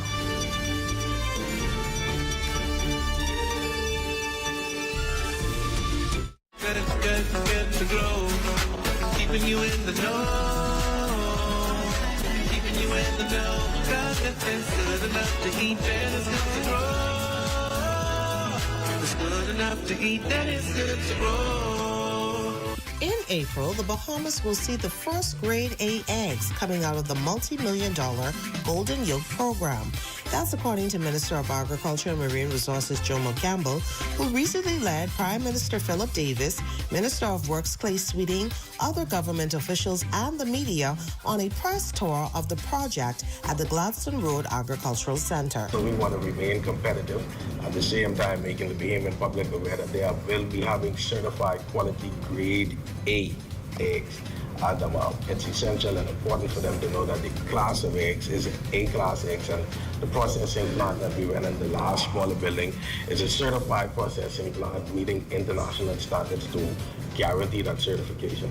According to poultry consultant Justin Taylor, there are already 10,000 chickens in country to jumpstart the program. The chickens would be like some brown, whatever red, and then raw eggs, okay? So these chickens are very, we call docile, very prolific, so that we expect to have 8,000 eggs per day. And now the chickens coming here. The chickens are in country now, so we have the 10,000 chickens, so they actually have gone through what we call vaccination program, cooling program, to make sure that they're free from pathogens and disease. The Golden Yolk program site, which is 95% complete, consists of 2 industrial-sized chicken coops, an administrative building, a feed mill, and a staff sterilization facility. Officials expect that the program will revolutionize the agricultural industry and make the Bahamas self-sufficient in egg production. Keeping you in the know with Good to Grow, I'm Kendia Smith. The Royal Bahamas Police Force kicks off Police Month with a full slate of events and activities. And guess what? You can be a part of it all. More details coming up. Plus, women who lead honored at an award ceremony. Those details straight ahead. Also, calls for an eyesore to be removed. You want to stay close for that. And in sports, Bahamian collegiate track athletes pull off some impressive performances at the NCAA Indoor Conference Championships.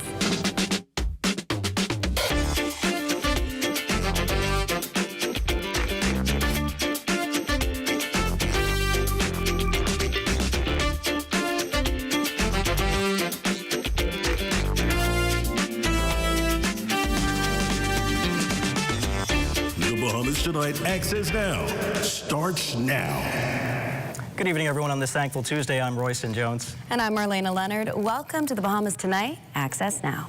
Now, since March 2013, March 3rd is recognized internationally as World Wildlife Day, a moment to reflect on the role wildlife plays in our ecosystems and our economies. For us in the Bahamas, that hits close to home because from our coral reefs to our national parks, our environment and waters aren't just scenic. They're central to who we are. So true. And so this week, you may consider supporting organizations like Adastra Gardens, the Bahamas National Trust, or even the Bahamas Humane Society. Absolutely. Sounds like a planned weekend for me. Oh, yeah. I think those flamingos marching might be right up my alley. Yeah. For now, let's dive right into the news. Major highlights of Police Month include the annual Fun Run Walk, community walkabouts, church services, and other events to foster community, promote health, and spark friendly competition. Chief Superintendent Sharia King will be joining us live on Access Now next week to share more about the police force, what they have on tap, and how these events will bode well for everyone.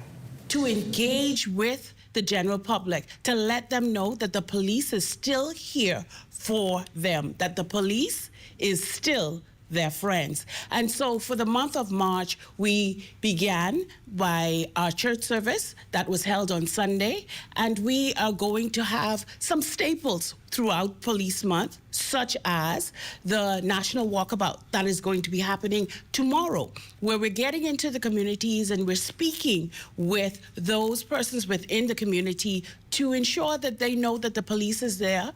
And we are going to hear their concerns, and then we are going to see how best we can assist them with their concerns. As we gear up to celebrate the 2026 International Women's Day, an award ceremony was held just in time to highlight and honor some outstanding queens in their fields. Amaya Moss tells us more. The second annual Women Empowerment Award ceremony showcased women in the legal field whose achievements have shattered ceilings and recalibrated standards, allowing them to ascend to senior positions within their professions and hold posts that were once dominated by men. Some of the honorees are also the first to hold senior posts in the legal field.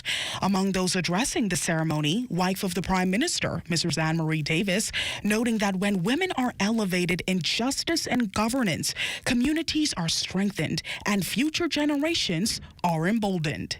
We are moving on better because of them. We are going higher as females because of them. Not just females. They are just the people that we are proud of and proud of to honor today. Honorees, former Court of Appeal President Dame Anita Allen, former Deputy Comptroller of Customs Carletta Gomez, and Senior Justice Cheryl Grant Thompson were happy to be awarded for their years of sacrifice and dedication to service. My thirst for knowledge, my thirst to do something for my country, my thirst to be the best that I could be started when I was 9 years old. I lost my mother at 9. I'm not gonna cry. And there were 6 of us. My oldest sister took charge of the family, and she brought us up to adulthood, right? And I think that shaped my whole destiny, right? And I was determined to be the best I could be. Always persevere. Wherever there's a struggle, look for the solution. They know what it is to face adversity in life, and so I'm asking to inspire other young women that when they face it, to just know that whatever it is that they're going through, that too will pass. Organizers say the award ceremony will continue to highlight outstanding women in leadership. For the Bahamas Tonight, I'm Amaya Moss. Both profound and encouraging words. Thanks so much, Amaya. Now, the old dilapidated City Market building has, for a long time, been an eyesore for residents and passersby in the Village Road area. And late last year, the grounds got cleaned up, but the shell of the structure still remains. Independent candidate for Freetown, Andrew Blue Johnson, says residents have complained for years that the building serves as a breeding ground for criminal activity. He and others are now calling for the structure to be torn down. And all I would ask the people who are responsible for this property, talk to us. Reach out to me so I can report to the people of Freetown. They were very excited to see the work going on, but now they want all of this structure gone. I don't know what the details are, why it's paused, and again, I appreciate the work that has been done. Johnson is encouraging other candidates vying to represent Bahamians in the upcoming general election to join him in conducting a nationwide cleanup. I want to move this nationally, nationwide, especially in the inner city communities. So I would say to all of the people of this country, make your candidates, not representative, anyone who's vying to come and represent you, let them start by cleaning up these areas. I'm showing the country that it can be done. And still to come, BTC set to honor their top performing employees at the upcoming Star Awards. And Diane Dorset has your Access weather forecast. So stay close.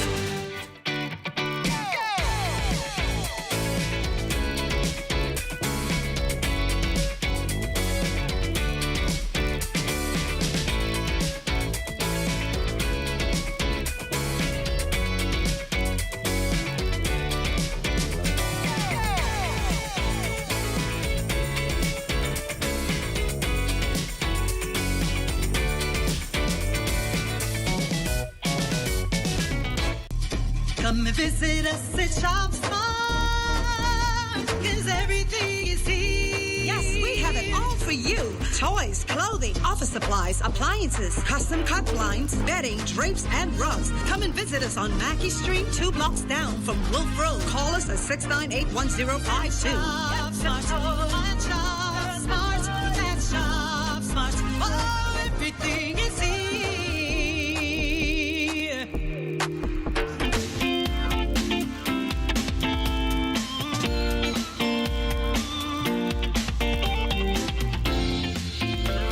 Good evening, Marlena, Royston. It's time for your Access weather forecast. Your quick look at what's shaping our weather for the next few days.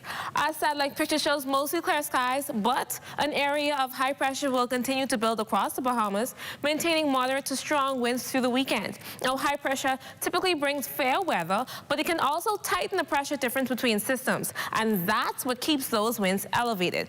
Now, taking a look at your boating forecast, in the northwest Bahamas tonight to Thursday, winds will be easterly at 12 to 18 knots with seas at 3 to 6 feet. We'll experience high tides at 7:56 this evening, followed by another one at 8:15 in the morning. And for the central and southeast Bahamas tonight through Thursday, winds will be easterly at 15 to 25 knots, seas at 5 to 8 feet, with a small craft advisory in effect. It's time now for your international temperatures, brought to you by Royal Star Assurance.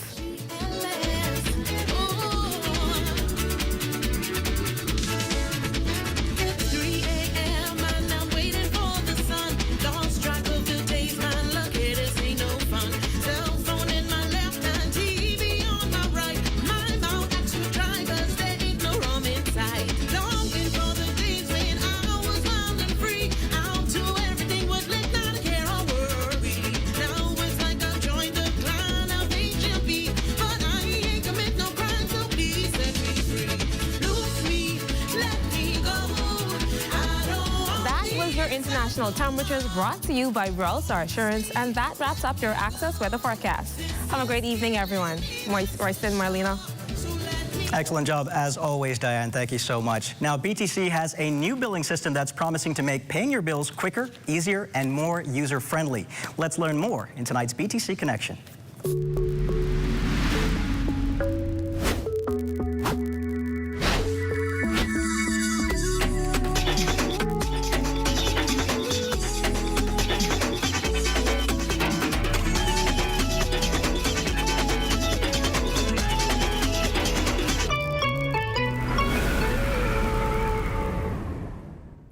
At BTC, we believe in evolving, keeping up with what's new, but also keeping what we value most. And our bill layout does just that. Our goal with the new layout was to improve more clarity and consistency and overall customer experience. We've added new features such as more customer-friendly terms, such as, what is my bill? This is what is due, as opposed to the old headings that we would have had before.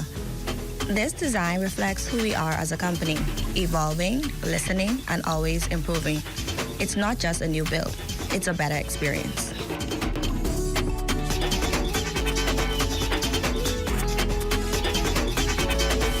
We've recently added a new feature for postpaid customers. They are now able to view their data usage in real time. Additionally, customers are able to manage multiple accounts on the MyBTC app, whether it's topping up, paying a bill, or viewing their balance. So text a friend, call a friend, and tell them to download the MyBTC app today. Now, BTC is not just known for leading the way in customer satisfaction, but also their employees. And we'll get to see that on display at the upcoming Star Awards, where BTC will recognize their top performers. Here to tell us about the upcoming event are Patrice Thompson, Director of People, and Tamika Colebrook, Executive Senior Manager of People. Thank you so much for joining us on Access Now. Oh, thank you for having us. Yes, absolutely. Thank you for having us. Now, BTC is always investing in infrastructure, technology, but how does it invest in its people? So, BTC believes in recognizing performance, top performance. On March 12th, we are going to recognize our top performers. 27 employees will be recognized on March 12th. Yes. But you said investment. Yes. And recognition is just one of the pillars that we use. We are also big with learning and development. We've opened up LinkedIn Learning with thousands of courses free for all of our employees to take charge of their own growth and development. And then we're pleased to say that we are the leaders in not only inclusivity but progression, and not only in our parental leave. I think we offer 16 weeks paid leave for females for maternity leave, 8 paid weeks paternity leave, whether you're married or not, because you know we're inclusive. We don't prejudge. And then 8 weeks adoptive parent leave, because we realize we cater to the entire team member. Yes. We want them to bring their best selves, so we encourage the best self come forth. Really powerful. And then mental health is always a big thing, and we have the Employee Assistance Program, where you reach out and it is anonymously done and arranged through the company that foots the bill for that. And then one of the things I think is really close to my heart is the gender-based violence policy. Oh, wow. Where we would, for persons that are victims, paid leave, relocation assistance, safety precautions and measures. I don't think any other company is doing those things. Really holistic care. BTC is holistically looking at it. So it's not just recognition, it's the whole higher talent. Wow. We nurture it, we empower it, and we encourage it to fully succeed. Incredible. Now, when it comes to this recognition, can you tell us a little bit about the Star Awards and what people can expect? So people can expect from this Star Awards. Throughout the year, throughout 2025, each quarter, we recognized over 40 top performers. So throughout the year, 175 employees were recognized. Wow. So we don't just see recognition as a one-time thing. It happens throughout. Continuous, yes. It's continuous. How are you recognizing the employees? What makes them stand out to be recognized for such an award? How do you choose them? Oh, Well, let's just say it's not only just excellence, integrity, accountability, and going above and beyond, but they represent the very best of who we are, the very best. So it's not just doing your job, it's doing your job exceptionally well. So whether it is the complete fiberization that took place in Grand Bahama or the rollout of BTC Air in Bimini, we realize that every success is predicated on our people, and so we have to recognize and cheer them on when we see it. And we cannot forget service. Oh yes, that's one of the biggest pillars. Internal and external service is always very critical. Can you tell us about the awards themselves, what we can expect from the awards? Oh man. Some of the activities, a snapshot perhaps. Because it sounds like you're about to say there's a lot going on. And there is. Open the door. There's a lot of excitement that's going to happen. There's a lot. A lot of excitement. And you want them to bring the energy. Patrice would have already highlighted that we had over 175 team members that would have been acknowledged or recognized in Qs 1 to 4. Yes. And that was through, and it was intensive. Internal committee vetting brought down to 27 of the best and the brightest. And now those 27 will be brought down to 3. So not only is the anticipation and the excitement building, but overall, I see what it is producing in the teams, and I am encouraged by that. Absolutely. All right, so when and where will the Star Awards be? March 12th, Margaritaville. Okay. And so if you are perhaps watching and listening and you're a team member that is going to be recognized, bring the energy. I love it. Bring the pom-pom. I love it. And come to celebrate. Yes. Bring the horns. Every quarter when we have our recognition at the office, at our Propel Track location, we hear the shouting, we hear the horns, we get the excitement. Bring the noise. We want that same excitement.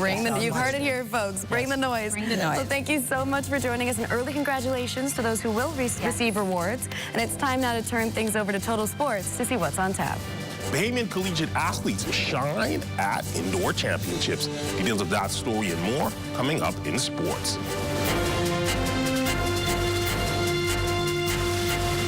Behind every strong economy is a bold entrepreneur, and we're here to support them, island by island.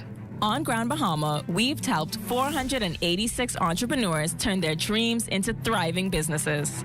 Through over $14.4 million in approved funding, the SBDC is strengthening Grand Bahama's economy by investing in its leading sectors: food and beverage, tourism, and fishing.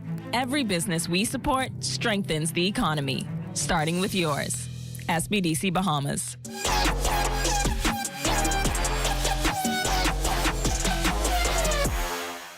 Welcome to your Tuesday Sports Check, everyone. I'm Amajal Knowles, topping sports. Several stellar performances from Bahamian collegiate track athletes over the weekend as the NCAA hosting its indoor conference championships. Over in the SEC, Wanya McCoy making his return to the 200-meter event for the Florida Gators and return in a stellar performance in the process. McCoy would take a silver in the men's 200 final, barely missing out on the gold. That would go to the University of Arkansas's Jelani Watkins. McCoy stopping the clock in 2030, just off his indoor PB at 2025. Over in the Conference USA, Liberty's men's squad reclaimed its spot atop the CUSA at the 2026 USA Indoor Track and Field Championships, which wrapped up Saturday at their home complex. Part of their success attributed to Bahamian hurdler Taj Brown. He would take the CUSA 60-meter hurdles title in 7.70 seconds. He now ranks #2 all-time in Liberty Flames history, and also became the first freshman to win an individual men's title at the CUSA Indoor Championships. And over in the MAC, Andrew Stiles, a junior for the University of Akron Zips, competing at the MAC Indoor Track and Field Championships in Lansing, Michigan, turned in quite a performance as well. Stiles won the men's 200 and 400 doubled and also helped his 4x4 relay team to a gold medal. Stiles won the 200 meters in 21.67 seconds, and he claimed the 400-meter title in 47.99 seconds. Performer of the meet. And over in the Missouri Valley Conference, Brandon Hutchinson would make history for the Youngstown State Penguins as he would take gold in the men's heptathlon at the HL Indoor Championships, becoming the first athlete in school history to do so. And still on track, the 2026 GBPA track and field meet set to get underway at the original Thomas A. Robinson Stadium tomorrow, and organizers are expecting big things this year. NSA representatives adding that the venue will also be in top form to handle the three-day event. Youth athletics is not just a slogan. It is a responsibility. It calls on schools to support and guide athletes, coaches to mentor and develop, parents to ensure and uplift, an organization like GBPA to provide structure and opportunity. Together, we create an ecosystem that allows our young people to thrive. As we look ahead to this year's championships, we expect high levels of competition, discipline of sportsmanship, and moments of excellence that will inspire a nation. Over the past several weeks, our team has worked to ensure operational readiness. We have attended many meetings, conducted thorough walkthroughs, and proudly met the requirements outlined by the organizing bodies. In addition, our management team has implemented strengthened standards and systems of operation to enhance efficiency, safety, and overall event execution. Our technical teams, maintenance crews, security personnel, and administrative staff have all played a critical role in this preparation.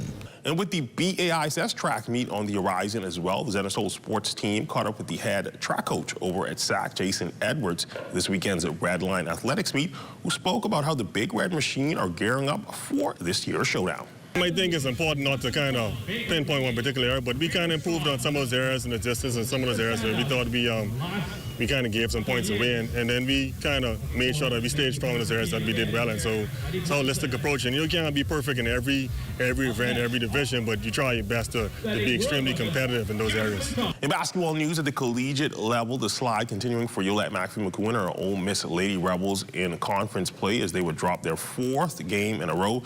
The number 19th ranked Lady Rebels would lose their regular season finale to the Texas A&M Aggies 66-58.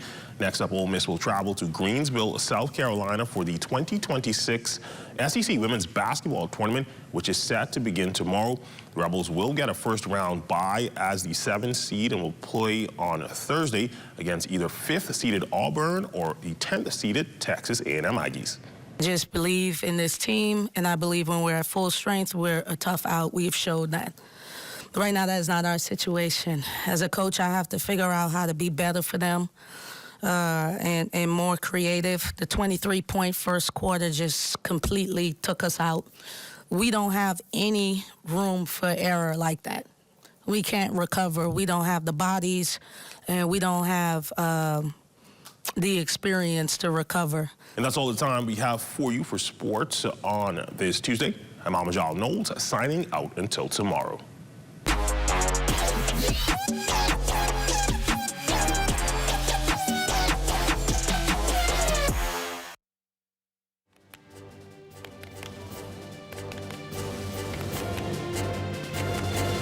Oh, you're still here? But of course you are. But be sure to tune in every weekday at 7:30 p.m. for the Bahamas Tonight Access Now, Where we bring you the brighter side of news.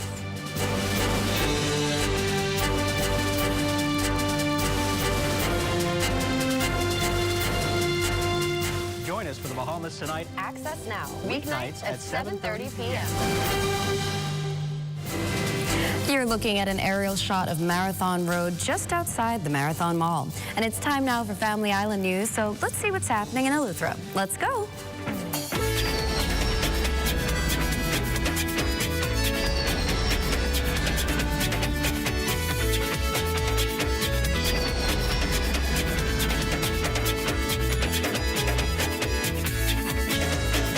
Thanks, Marlena.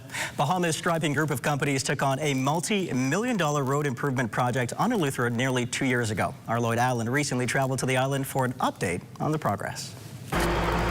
Bahamas Piping Group of companies back in August 2024 was tasked with paving major parts of Eleuthera, and today the company is completed with about 40% of that work. Company President Otario Mitchell provides an update on the work completed so far. So currently right now we're in the deep peak area, putting down road safety markings on a dangerous curve as well as a road area where we have finished paving. So what we're doing now is just doing some striping work. So we are about almost completed the entire south. We have paving works to be done leading up to John Miller's what we're on Benjamin Town, where there's currently waterworks are currently going on. So once we get the green light from Water and Sewage Corporation, we're going to start the paving in those particular areas.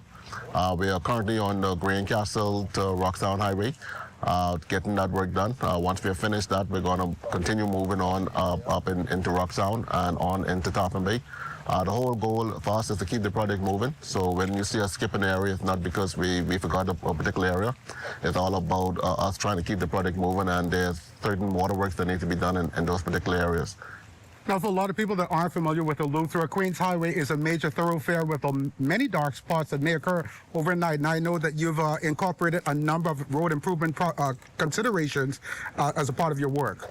Yeah, one of the main things for us is to enhance safety. That's why we're doing this particular project. One of the main things we have done that implemented here in Rocktown is solar cat eyes on the dangerous curves. So as you traverse the road, you will see that it doesn't take much to illuminate the cat eyes. That's because they're self-powered by solar. That's a great added feature and definitely enhance the safety aspects of the road on the dangerous curves. Now, in addition to that, the company has also raised the road in certain places prone to flooding during high tide. Now, we'll have more on this developing story here from Eleuthera. Reporting for the Bahamas Tonight, I'm Lloyd Allen. Thank you so much, Lloyd. Now, don't forget, we're inviting you to send us your photos and your videos. Yes, this is your shot to become a part of the show. Email us at btaccessnow@gmail.com and send us your funny pet pics, your underdog stories, and your wins.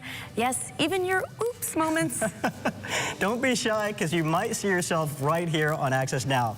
Now, thank you for watching, and be sure to stay tuned for a national address by the Prime Minister, the Right Honorable Philip Davis, at 8 p.m. right here on ZNS. Good night, everybody. Good night.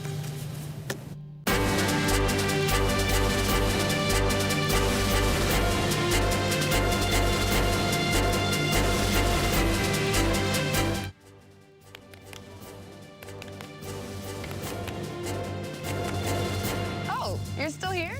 But of course you are. But be sure to tune in every weekday at 7:30 p.m. for the Bahamas Tonight Access Now, where we bring you the brighter side of news.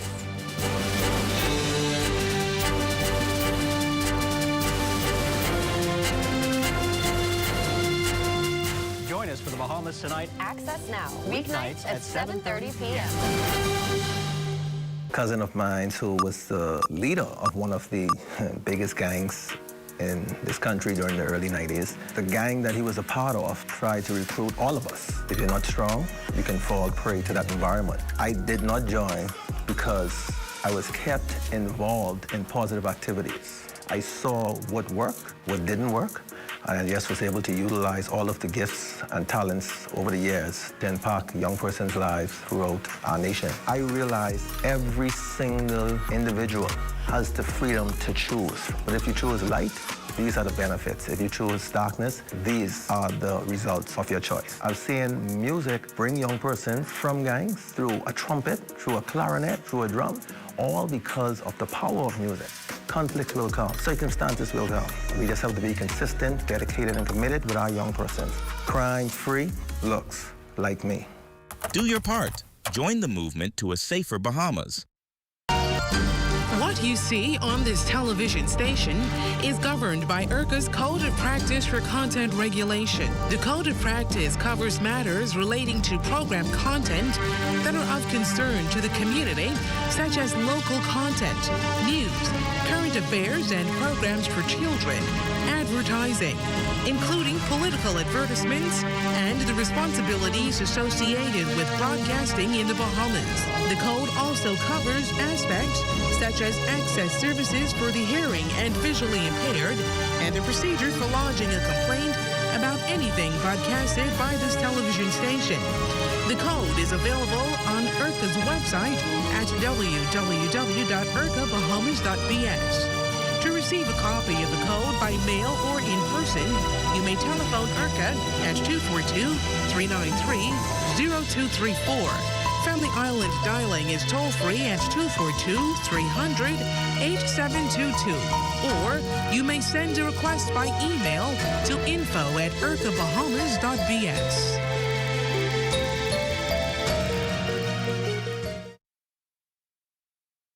At the 66 Steps, I'm Matea Cunningham. This is ZNS.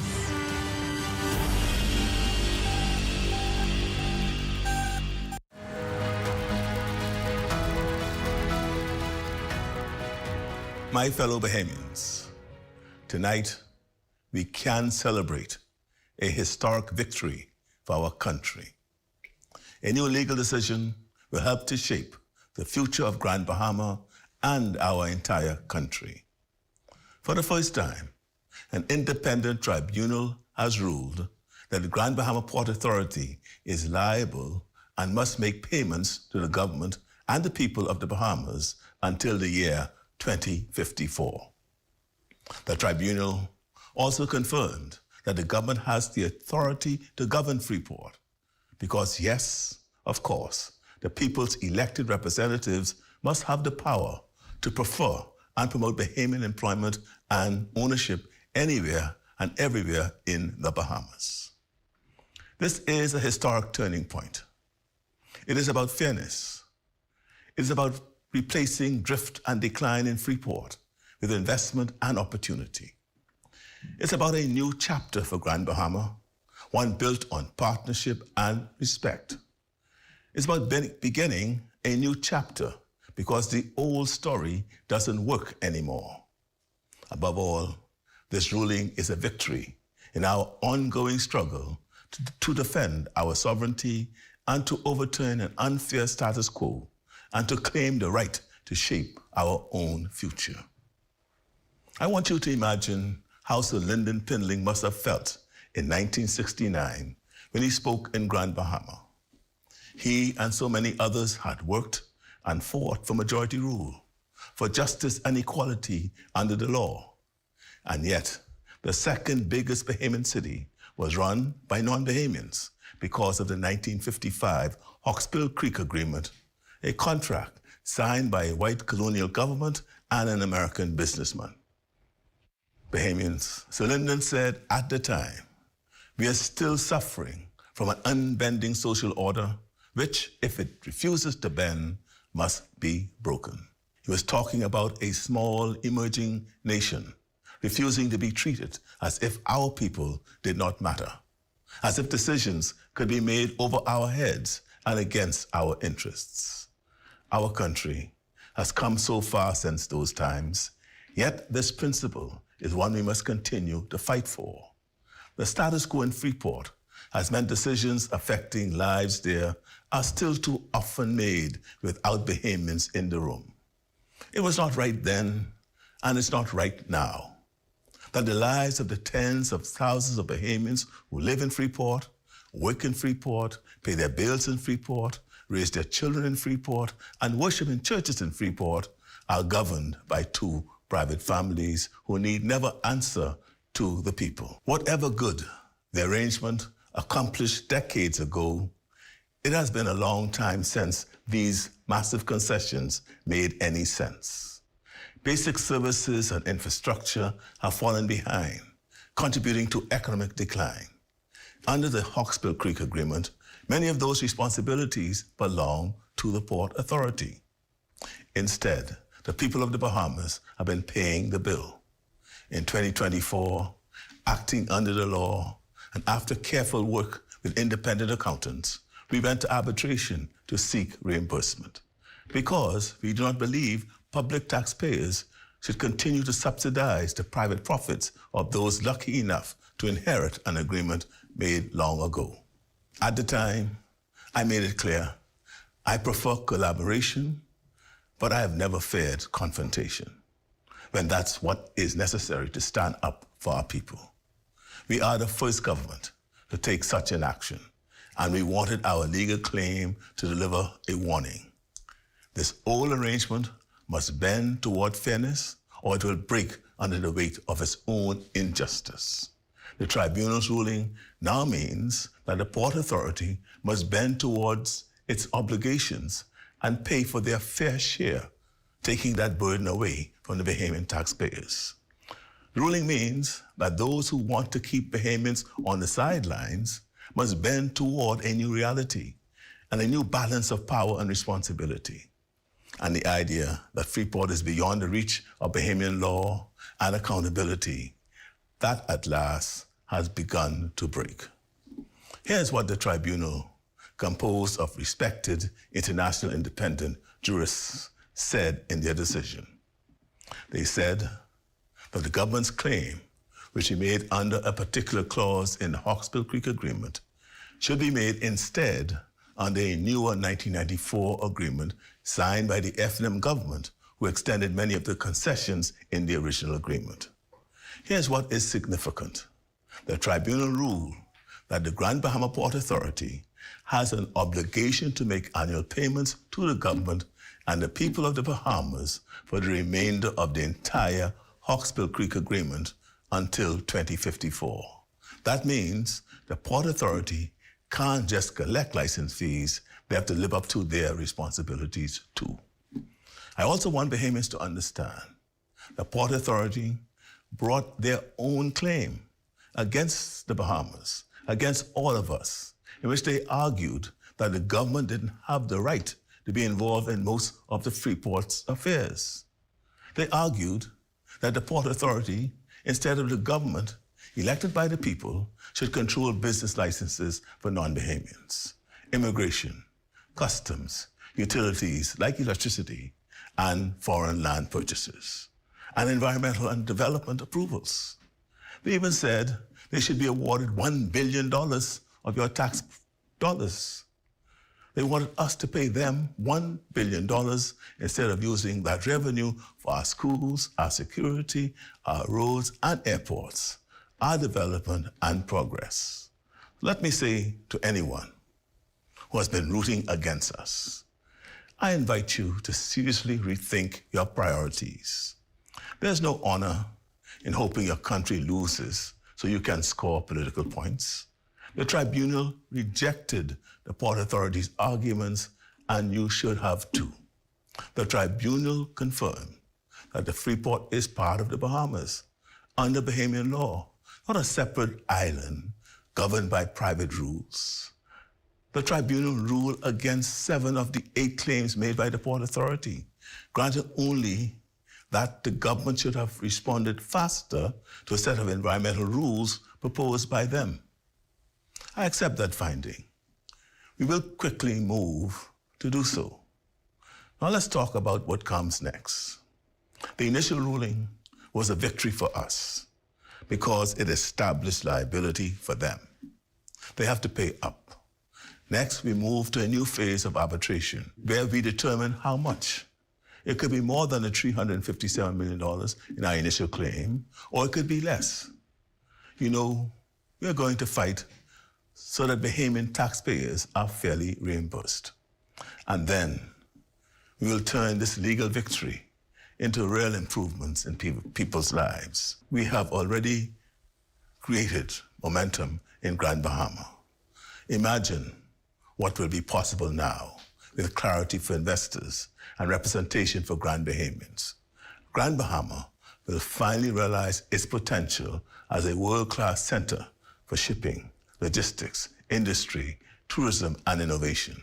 And because our government is expanding new initiatives for the training and upskilling of our people, it will be Bahamians who gain new opportunities for security and success.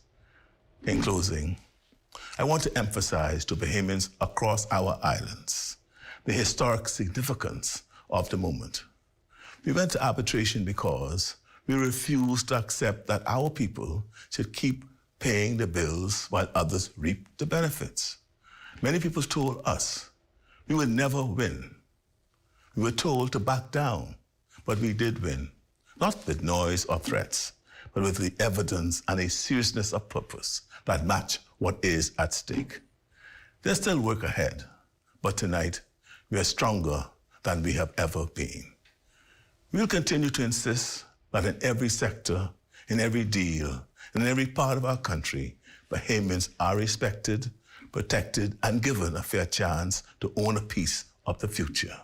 This moment in Grand Bahama is part of the same struggle fought by Sir Lyndon, now carried forward in our times with a shared determination that our country will stand upright, not bow down in our own house. Finally, I want to send a special message to the people of Grand Bahama. You were right. You've always been right. An independent tribunal confirmed what you have said for years. This is your victory, finally. You can build a Grand Bahama not stuck in yesterday, but ready for a successful tomorrow. May God bless us all, and good night.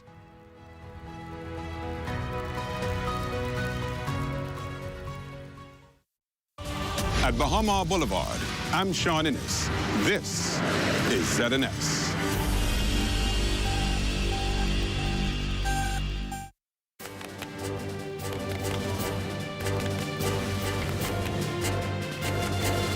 Oh, you're still here? But of course you are. But be sure to tune in every weekday at 7:30 p.m. for the Bahamas Tonight Access Now, Where we bring you the brighter side of news.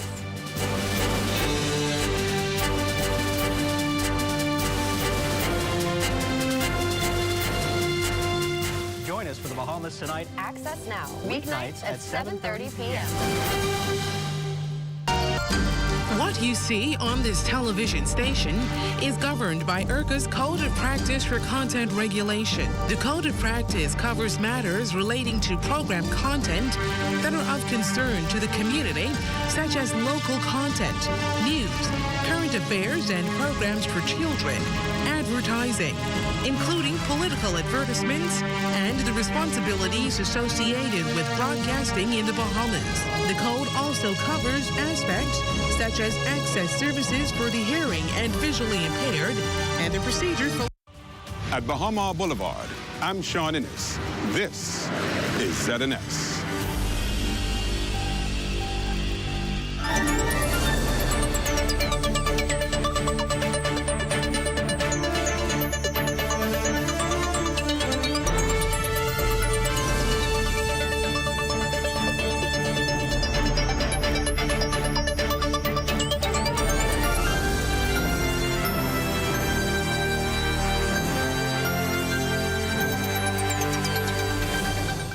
Good evening. I'm Howard Grant, and welcome to the Rundown here on ZNS Television Network. It is a wonderful thing to have you this evening. I know that a great deal of persons are glued to their televisions trying to be able to see exactly what the Prime Minister was talking about. I know that this has been a tumultuous few days, especially from Saturday. Being able to identify exactly what was happening worlds away and trying to make a determination as to exactly where we stand in this particular space.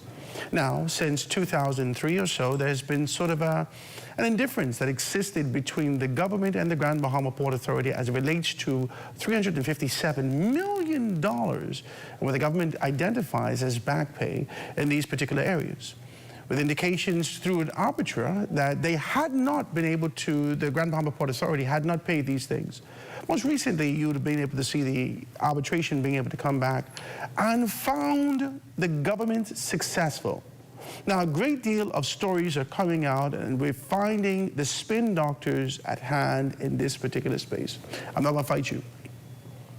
From the information that we receive, from the conversations that we've had with strategic persons, we want to be able to bring on Gowan Bo, who we had a significant conversation with, and other persons in that kind of an economic sphere to identify and really talk about those things. But the truth of the matter is that we've received information that the government was successful. No spin, just pure facts. The government is transparent in providing information for us to be able to access, understand, digest, and be able to dissect for ourselves. And if you want to, you can be able to go on the opm.gov.bs to be able to find out information for yourself. All this information is accessible to you, and it really touches a special place for me. Being from Grand Bahama myself, living there my entire life, I knew about the relationship that existed between the Grand Bahama Port Authority and the government in the early 90s. And I want to be able to talk to you this evening about why we saw such an indifference with the changing of the guard. This is not going to be an easy conversation. And this is a conversation that I stand in a position to be corrected, because a great deal of learned men sit in various capacities and have access to information that a great deal of us, we just don't. But the information that is ascribed to paper, and we read, digest, and understand, we realize that this is a fight that we didn't expect any government to take on. Let's be very clear about this. This administration has taken on the fight of a lifetime. For far too long, it has been perceived, spoken and otherwise, not necessarily etched to paper, penned and established in a particular position, but it has been perceived that the Grand Bahama Port Authority is a quasi-government that exists outside of the boundaries of what central government requires. And this administration, with their proverbial tussling, has shown us that that's not so. And this is an exciting time for us, exciting time for all of us, as we continue to be able to talk about these things and identify this. I want to talk to you about this. I want to talk to you about the Prime Minister's position and what has just been released to us. He spoke with us for about 10 minutes or so, just being able to talk about his release on the tribunal ruling and the arbitration between the Grand Bahama Port Authority and the government of the Bahamas. And he's been able to celebrate the historic victory of our country. The new legal decision will help to shape the future of Grand Bahama and our entire country. This is strong. I, in my capacity, if you've been following me, you know that I've been one to speak about the duality that exists in this particular administration. I, in my capacity, have been observing the fact that this administration has taken on major tasks and fights with proverbial giants that were dormant for a very long time. Can we talk like this? Is it okay? I know the formality in this particular structure may not allow you to speak outside of the norms of tradition. However, this is unlike anything that we've seen in our country before. This fight with the Grand Bahama Port Authority more specifically, and I don't want to call it a fight, I think it adds to this sort of a salacious backdrop. This indifference, this determined position by this administration to be able to acclaim the authority that belongs to central government, to the government of the Bahamas from a constitutional standpoint, this position, and finally no longer taking or turning a blind eye to it, is something that a great deal of us, my age group more specifically, did not expect from this administration. But as we think about it, it is one of those things that we should have been able to see coming. Can I say this with you? It's one of those things that we should have been able to see coming.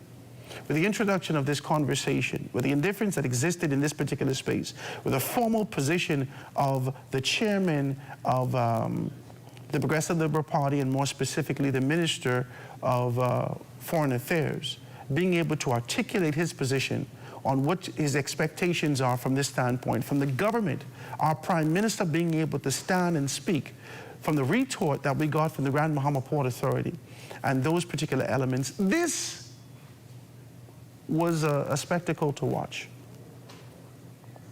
Now, the last time that we would have been able to see our governments take on this position with the Grand Bahama Port Authority would have been under the former administration, and more specifically, Hubert Ingram's administration, with the President Hans Barbach. Now, it did not have this magnitude, and it felt a little bit personal.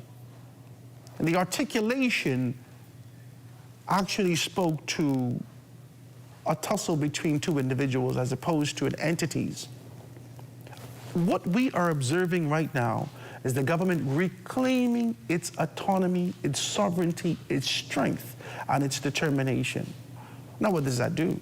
That doesn't necessarily diminish us or be able to draw a proverbial line in the sand and put us on one side and make a determination as those who support the Port Authority on one side and those who support the government is on the other.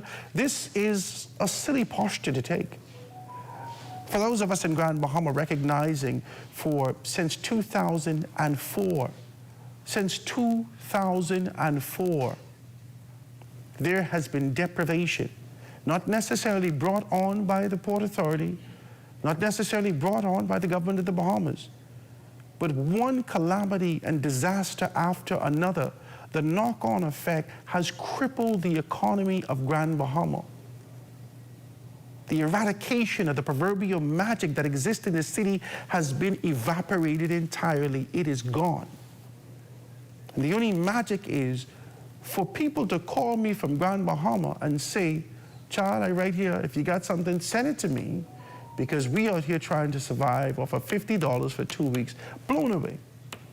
Now, I know that that's not the posture of the people that I know in Grand Bahama far and wide, but I also know that a level of pride, come on, talk to me, that exists in my community will say such a thing such as, listen, we good, we good. And that's not necessarily so. This position requires all entities, those proverbial elephants in the room, to be able to take account of the mice. This only from a saying standpoint. For them to be able to understand the importance and the approach of being able to deal with the people of Grand Bahama. This is a victory, not just for the government. This is a victory for the people.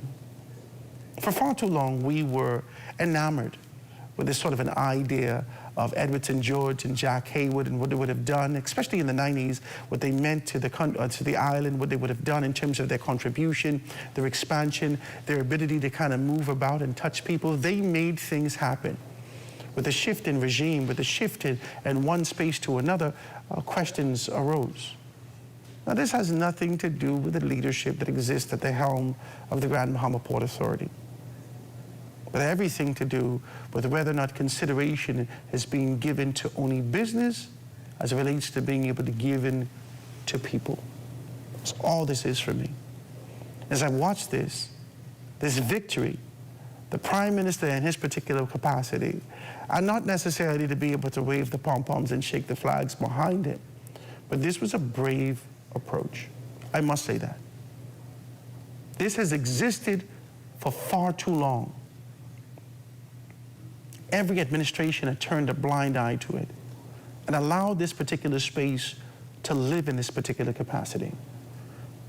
For far too long, if you know the history of politics in this country, there was no expectation for the free national movement, and instead to be able to tackle these particular things. There was no expectation, if only from the state in the position of observation. Former administrations for the Progressive Liberal Party did not deal with this either. Just as the Prime Minister stated from 1969 with the bend or break speech. That has bent and broken the proverbial relationship between a political organization and more specifically with the Grand Bahama Port Authority. Now, the revival, restoration, and position to ensure that these things are taken care of, come hell or high water, for the people of Grand Bahama is admirable. I want to talk to you a little bit more about that. I want to dissect what the Prime Minister has spoken about. I want to identify those particular things with you, and I want you to dive in. I wish I could find a way for you to be able to text. We are absolutely live. Let me see if I could give you my number so we could text. So we could be able to engage in this, because this is not merely a victory for a New Day administration, for the PLP, or for the government of the Bahamas. This is an acknowledgement that we exist and that there is a responsibility to be able to, I don't care who takes on this posture to say that we instituted, we initiated, we provided the provisions for this to happen. We received that. And as Grand Bahamians, I think that you should be excited about this also. This is truly an astonishing thing for the entire country. And what this could mean for major entities who seek to be able to capture 300, 400, 500 acres of property in our spaces, 2,000, 4,000, 5,000 acres in our spaces, and believe that there is this dome that exists within the confines or the perimeter of this property, and no ruling exists outside of here. We must stop that. If this is the path to being able to access one Bahamas, and for us to understand our sovereignty and strength, then this is the path that we must take. I want to say congratulations to both the Grand Bahama Port Authority for being able to retort. And I understand the Prime Minister structured it in such a way that it could have a sort of a political backlash or undertone. But congratulations to you for being able to stand in your position. We expected you to. But I must say congratulations to the government of the Bahamas for being able to be strong and stand steadfast. Now, for all of you who've consumed this information and don't necessarily come to a conclusion, the government of the Bahamas came with a desire to be able to get $357 million, which they identified was back pay. However,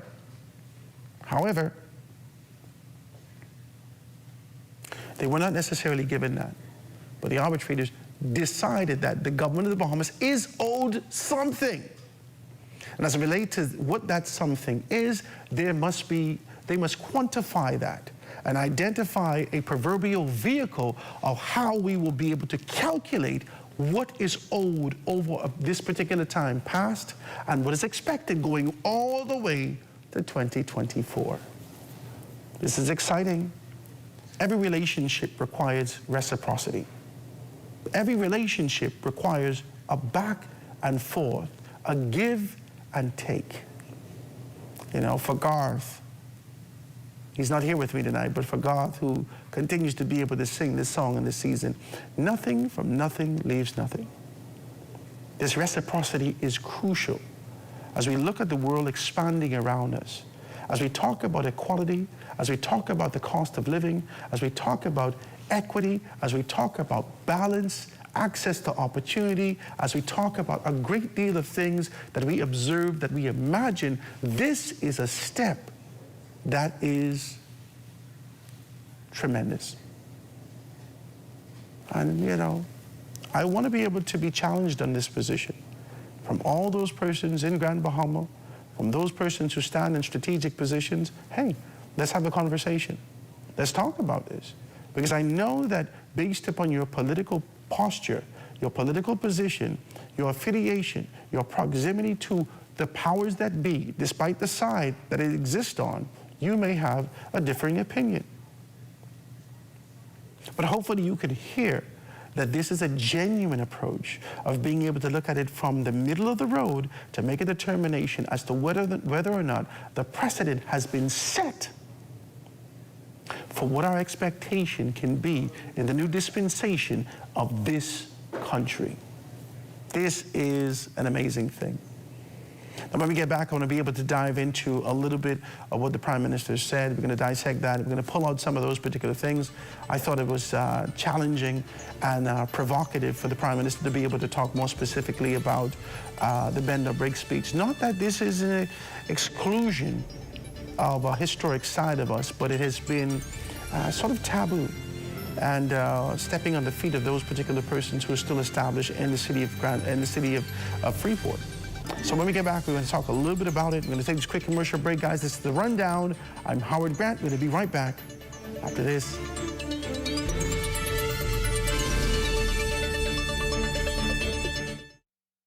Every strong economy is a bold entrepreneur, and we're here to support them, island by island. On Cat Island, we've helped 17 entrepreneurs turn their dreams into thriving businesses. Through over $360,000 in approved funding, the SBDC is strengthening Cat Island's economy by investing in its leading sectors: agriculture, fuel, and fishing. No matter the island, every business we support strengthens the economy, starting with yours. SBDC Bahamas. The Ministry of Education and Technical and Vocational Training advises the public that the registration process of the 2026-2027 school year for public school students has commenced. Parents are urged to register their children before the deadline of the 31st of March, 2026. Here's what you'll need: your child's proof of identity, immunization card, their most recent transcript or report card, parents or guardians' proof of identity. Register before the deadline to ensure a seamless transition into the new school year. Don't delay. Register today.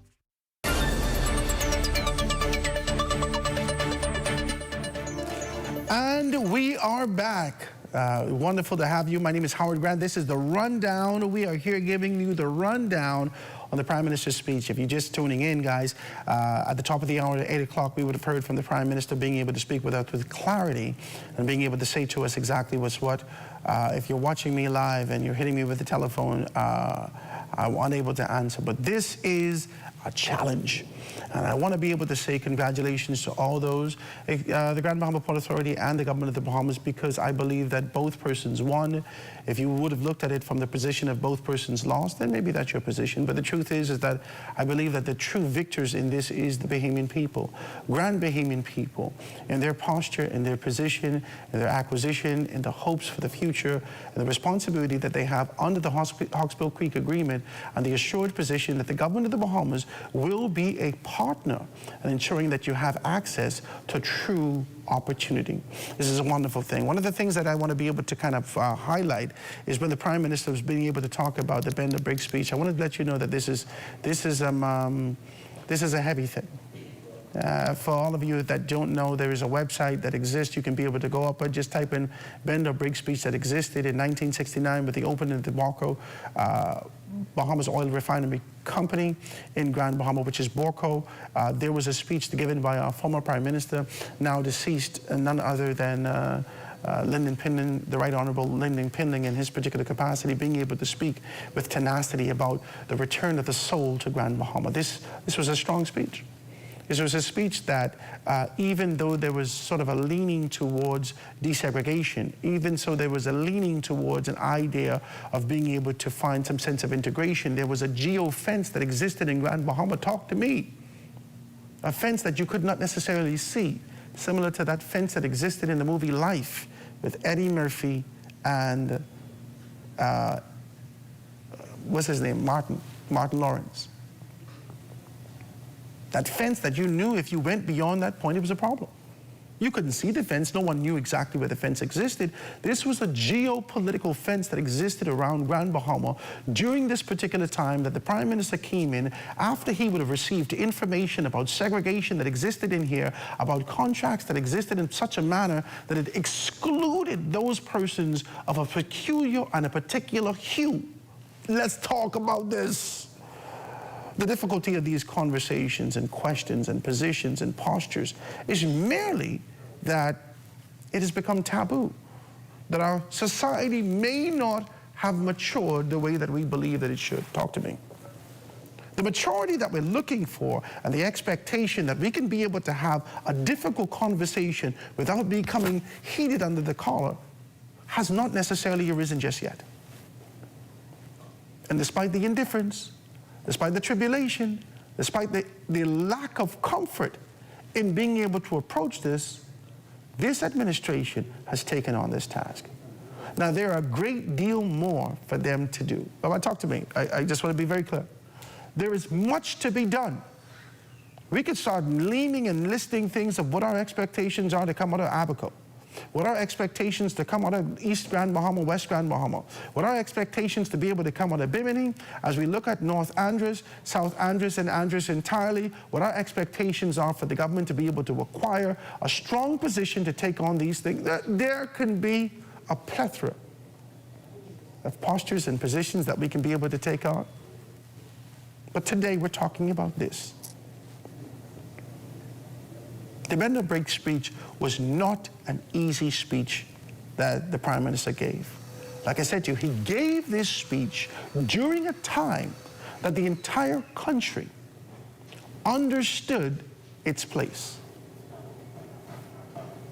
He gave this speech during a time that despite this kind of suppression that existed amongst our brethren, amongst our forefathers, there was an expectation that you bow, you genuflect, you take what you must, and you go. But there's liberation and the pursuit of the independence that he and his grouping had already established that we're going to move forward towards this particular matter. He begun. And in beginning that, the legacy did not just begin with him. And I don't believe that it's over with our current Prime Minister, Philip Brave Davis. But this is a legacy of total acquisition of sovereignty. For far too long, we have accepted this sort of a posture, this hyphenation of what sovereignty means. This modification of being able to put sovereignty on our chests and be able to identify it through the language of self-governance. Yeah, from a constitutional standpoint, we do have that. We understand these things. From a constitutional standpoint, there is a specific structure that exists here. But there is a sovereignty that we are pursuing. There's a sovereignty that we desire. And we cannot get that by being able to sit in the posture of being meek and lowly. This is not an easy conversation to have with you. I want to say that to you. This is not an easy conversation to have. It's maybe very difficult, in fact, because the same reciprocity that we spoke about, in every relationship there is a give and take. We give sun, sand, and sea. We expect to receive monies. We have access to land, opportunity that exists in mammoth proportion, but we do not necessarily have the capital to produce those particular tangibles and the infrastructure necessary to see a bustling Bahamas. And so, for generations, we've sat in postures and positions that says, all right, we can be okay. You know, let them come in and let them do these particular things, even diminishing the concept of Bahamianization, simply to ensure that we acquiesce to those particular thoughts, views, and opinions of an external entity. How am I talking? Am I making sense? If I'm not making sense, let me know. There was a necessity for us to be able to have a conversation with strength and with clarity.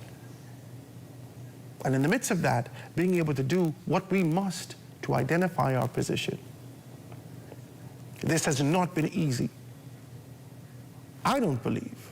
Now, I don't have any access to be able to tell you otherwise, but just being able to merely observe this and really being able to look at the government's movements very closely from Saturday when there has been sort of this eradication of what was happening in Iran with Israel and the United States of America, just observing our administration trying to make a determination how they would particularly move. As we watch this and we identify this, I only watch. And I know that this was not an easy task. I know it was not. There are so many things at play in politics. And this administration pushed every proverbial chess piece aside to get to the core of this. They never played a pawn, they didn't do anything, they went straight for the acquisition and the reclaiming of the authority that exists, and they received that. It's a victory. That's a victory. There's a couple of things that he actually spoke out to. He says, a decision made without Bahamians in the room, this is a strong thing. Now, for far too long, and I know that my friends in Grand Bahama, my friends at the Port Authority will be calling me and being able to have a conversation with me, but I am Grand Bahamian first, I am 8 Mile Rock first, and I understand these things, and so I would like to be able to speak. And to the effect of being able to identify this, the truth is that our Prime Minister has had a great deal of some of the launching of his career, his legal career. It started off in Grand Bahama. So I believe that there is a very close relationship with the community. And I guess we could try to be able to find out, hopefully he'll be able to speak to it in due time and due season, but there may exist this sort of an idea deep down within his subconscious that whenever given an opportunity, I would like to do this for Grand Bahama. The time has come, and he's taken a significant step. Congratulations, Prime Minister. This has not been easy. Like I said, the decision, the Prime Minister pointed out these particular things, that a decision that is made without Bahamians in the room is a very strong thing to say. The truth of the matter is that the Grand Bahama Port Authority has done its best to be able to identify persons that they've always been able to pull in and absorb and find such strategic opportunities for them to be able to blossom, to grow and to expand, and give opportunities to them. if we go all the way back to Albert Miller, if we go all the way back to even Ian Rowe that sits at the head right now, if we go back to Ginger Moxie, in her particular capacity working for the Grand Bahama Port Authority, there has been opportunities for Bahamians in these particular states. But there's sort of a concept and idea that the Prime Minister is talking about exists not in the outer skirts. From a biblical standpoint, there exist 3 gates, 3 territories: the outer courts, the inner courts, and the holies of holies. You know this if you read. In the outer courts exist conversations that happen between Mordecai and the guard for the possibility of Esther being able to get into a position. In the inner courts is access to those particular persons in the cabinet. But the decision makers are the few that exist with Jesus. The 3 that exist in the holies of holies. And the truth is, as the Prime Minister speaks, it becomes even clearer to us. He's not necessarily talking about this sort of a tokenism or this tokenization of acclamation of talent. He's just not talking about an idea of Bahamians being in the sphere of leadership, being in the proximity of leadership, but being able to sit with talent, with capability, with insight, with actual input into the proverbial holies of holy of decision-making on Grand Bahama. Now, I don't think that has existed for a very long time. And for a very long time, I think a great deal of us would look at certain leadership that is presented and identify the tokenism in them. We're grateful that they've been given opportunities, but it's peculiar that you're living amongst us, with us, and you're not agitating for us when you step into this particular realm. Do you have the authority that you claim? That's it, man. That's just one of the things that we want to talk about. This is not going to be an easy conversation. And this was not an easy position for the government of the Bahamas to take. And for me, there's no line in the sand for me to be on the side of the Port Authority or for me to be on the side of the government. There is a desire as a Grand Bahamian that currently has lived over a decade and a half in the city of Nassau to be able to see some shifting for growth and development in a home and a space that I love. That's all this is. Are we going to get our home back? Is there going to be significant contribution? As my brothers and sisters, aunts, uncles, cousins, family members, friends, classmates, going to continue to agitate for the reduction of electricity? Are they going to continue to go on Peel Street or to go down across the street from Kentucky Fried Chicken in the front of the Grand Bahama Port Authority, in the front of the Grand Bahama Power Company, and agitate and activate and be able to scream and shout with placards about the high cost of electricity? That's all this is. If the government of the Bahamas has stated a strong position, and in that position indicated that this is going to be extended to the Bahamas at large, there is no doom that exists in here. There is no sphere, there is no geo-tagged political geo-fenced space that particular access to opportunity, that particular opportunity for growth and development cannot penetrate. There is no hedge. And I think that is what we've come to a very clear conclusion of. We're going to have a further conversation about this and be able to identify that. I'm going to be bringing on Gowan Bowe and other persons to be able to kind of break this down. We're going to be able to look at it from an economic standpoint and see exactly what this means. But I want to say to the Grand Bahama Port Authority, I want to say to the government of the Bahamas, congratulations to both of you. There is a level of success that all can be able to garner, but more specifically to the Bahamian people, to Grand Bahamians far and wide.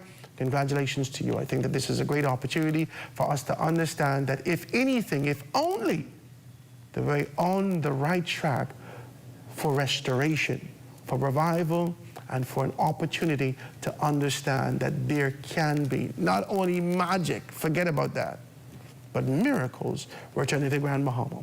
I'm going to take this quick commercial break, guys. When we get back, we can talk a little bit about this war, what's been happening around town, and sort of an idea of what's happening in here as it relates to why didn't we hear anything about a snap election? Let's talk about it right after this.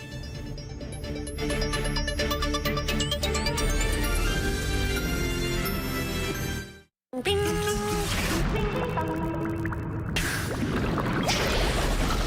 Bing bang ding. Ding ding dong. Bang bang bang. Bing bang ding. Bing bang ding. Ding ding dong. Bang bang bang. Bing bang ding. Bing bang ding.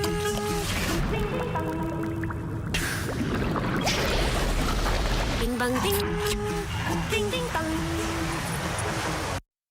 For more than 3 decades, the Bahamas Bridal Show has made dreams come true, all on a single day in a ballroom decorated wall to wall. Meet 14 wedding and home suppliers, giving away thousands of dollars in great prizes while you enjoy a fashion show, wedding demonstrations, food, and champagne sampling.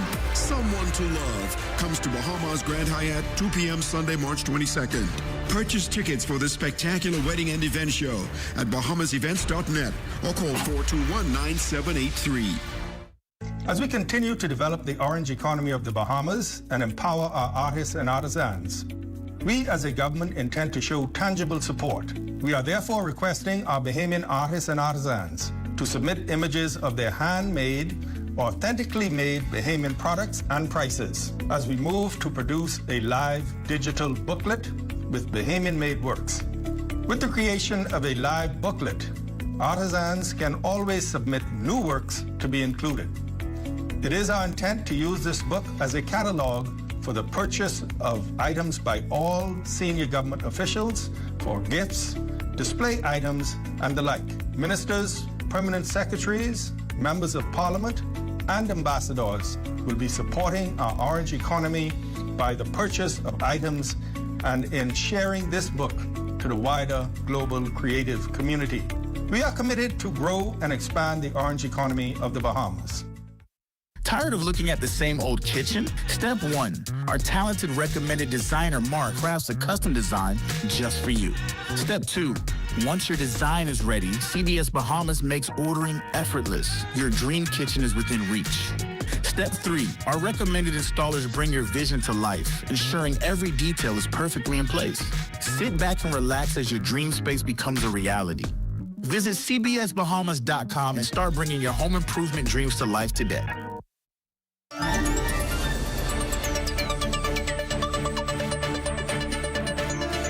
And we are back, and this is The Rundown. I'm Howard Grant. We're talking tonight is just you and I.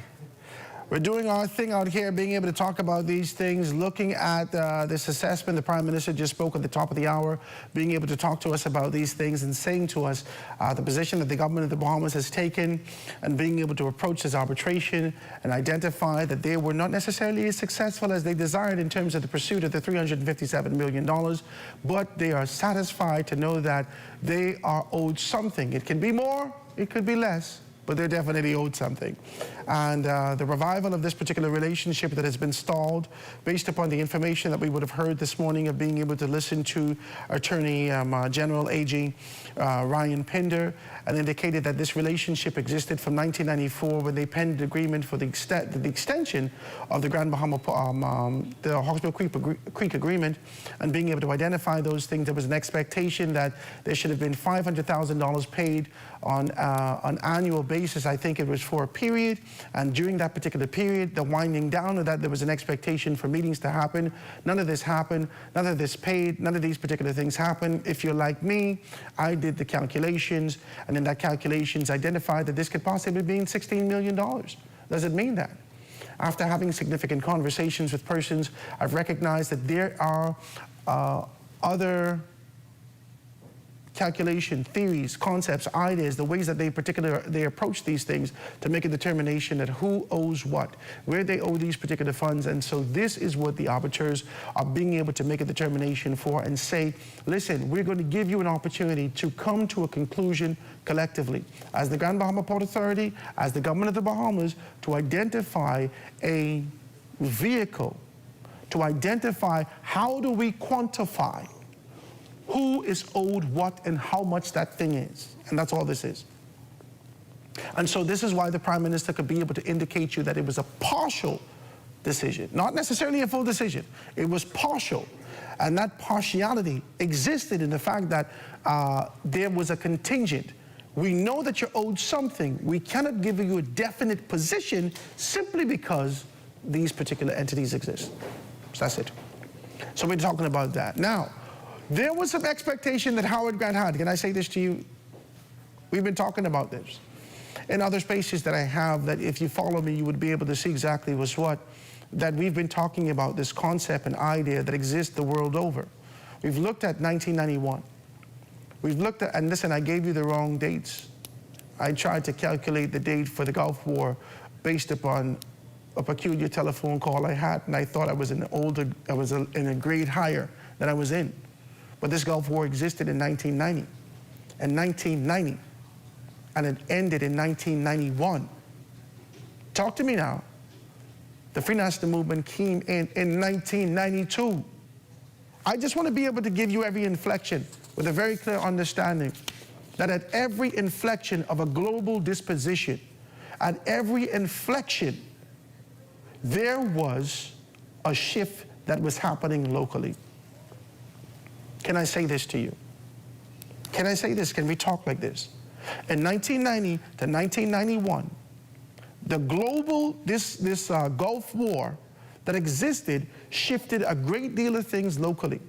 There was an increase, a lot of things shifted, our eyes were open, we saw Bill Clinton coming in, we saw there was a shift in leadership, it went from Republicans to Democrats, this liberty existed in this particular space, we became more liberal in our thinking with an expectation to be able to access this instant gratification that was packaged like a microwave dinner and delivered to us as a people. And we decided to be able to come taste and see. Come on, man, talk to me. Are we talking? Come taste and see. As I identified this particular thing to come taste and see, we saw a shift in regime. We saw a shift in leadership in our country. For the very first time in a quarter century, we saw a shift in leadership in our country. And that shift in leadership that happened right on the heels of change that was happening globally did not stop happening. It happened in 92.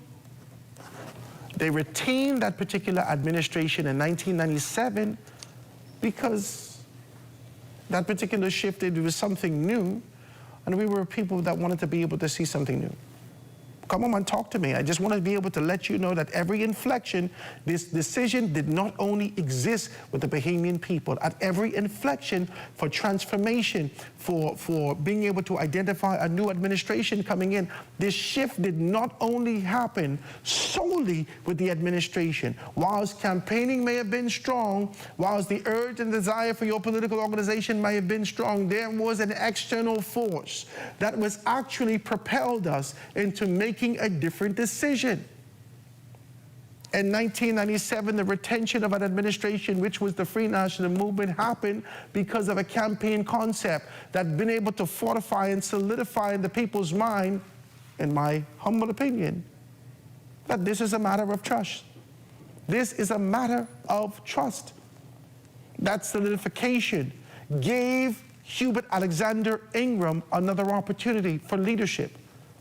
With Y2K and the shift and the concept of baby Jesus coming back now. Come on, talk to me. We remember this. Is Jesus coming back?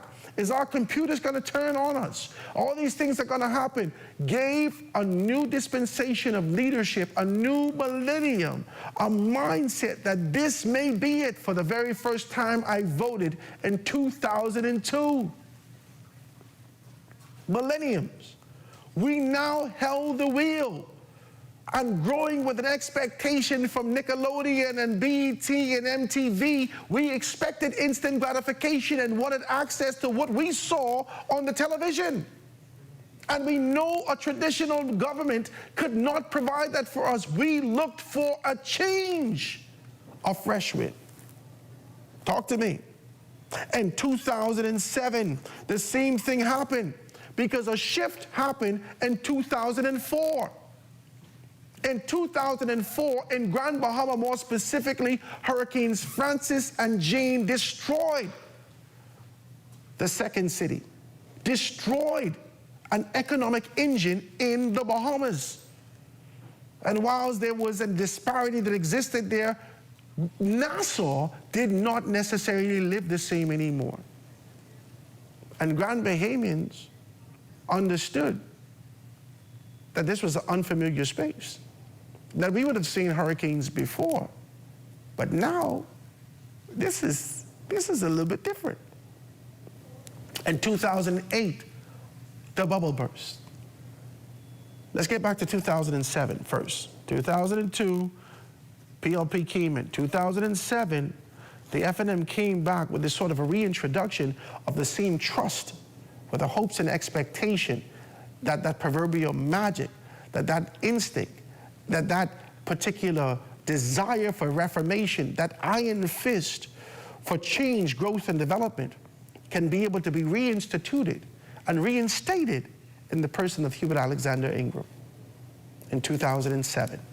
He came back in, and not 1 year later, we would have seen a shift with the housing bubble pop in the United States of America. There's so much things that I left out here. In 2001, with 9/11, there's so much things that I left out here. These global entities, especially if something is happening in America, it shifts our economy. It shifts the way that we see and perceive things. In 2012, the exact same thing happened. The shift, whether you believe it or not, that came for the Progressive Liberal Party in this particular capacity, let's be very clear about this, in 2021 was as a result of the pandemic. We knew that this was done. That's all I wanted to do. I wanted to climb all the way to 2001 to make you to understand that external entities had placed them right in this position. I wanted to climb to that. And I want you to understand that as I look at this, as I humbly observe this, and recognize this, I understand that the war in Iraq can play a significant position on being able to make a determination as to whether or not we decide to shift. And so I wanted to hear a little bit about that this evening. Our Prime Minister didn't get to that. I'm sure that he will. The House of Assembly is tomorrow, and this has been a great opportunity to be able to talk like this. Guys, I want to thank you so very kindly for being able to tune in with us. We're going to be able to come here tomorrow. We're going to be able to have a panel with us tomorrow as we talk and discuss these particular matters and identify these things, and even on Friday to be able to dive into this. I want to thank you so very kindly. That does it for us here at The Rundown. Be sure you stay locked in for ZNS Network for the Bahamas tonight at 11 p.m. It is the final newscast in the country. It airs at 11 p.m. with none other than Corville Pyfirm. For all of us here at ZNS, I'm Howard Grant, and thanks so much for joining us.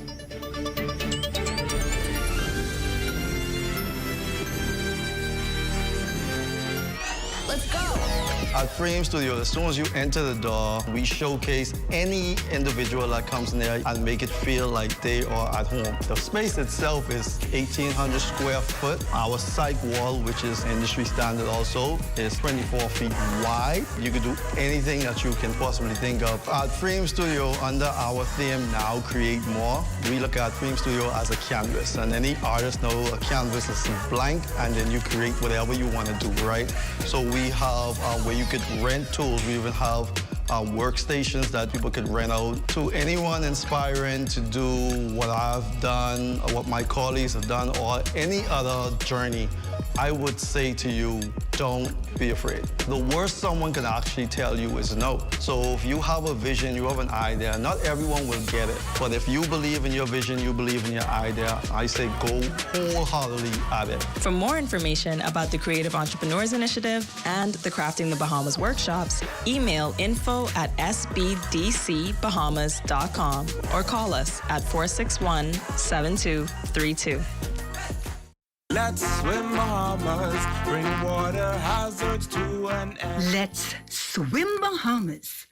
Water safety rule number 1. Never swim alone. Go with a friend. Let's swim Bahamas, bring water hazards to an end. Water hazards to an end. In Harbour Island, North Eleuthera, I'm Charles Fisher. This is ZNS.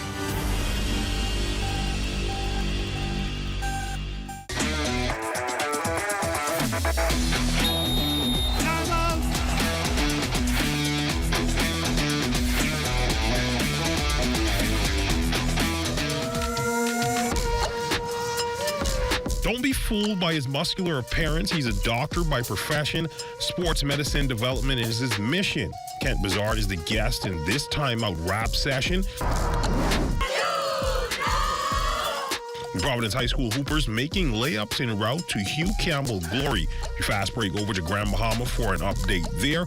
I am going to show you how to perform a proper squat. And a former bikini competitor, your new fitness tip instructor. That and more in this edition of Time Out. But first, this commercial break.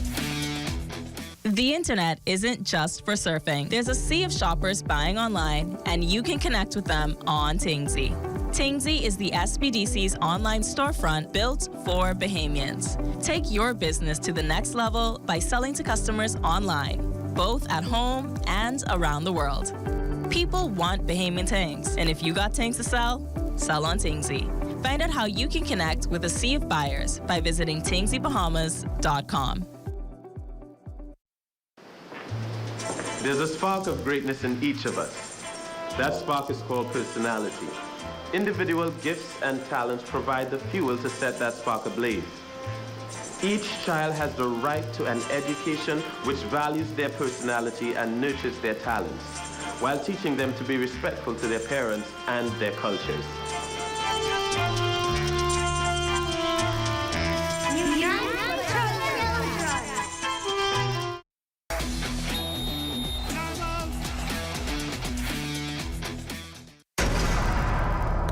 Welcome, everybody. I know that you are going to enjoy this exciting edition of The Timeout. I'm your host, Charles Fisher, and today we are talking health, fitness, and a little bit of bodybuilding. I'm joined now by Dr. Ken Bizard. Welcome to The Timeout. Look at the difference in physique. Thanks for having me, man. I appreciate being here. Thanks a lot.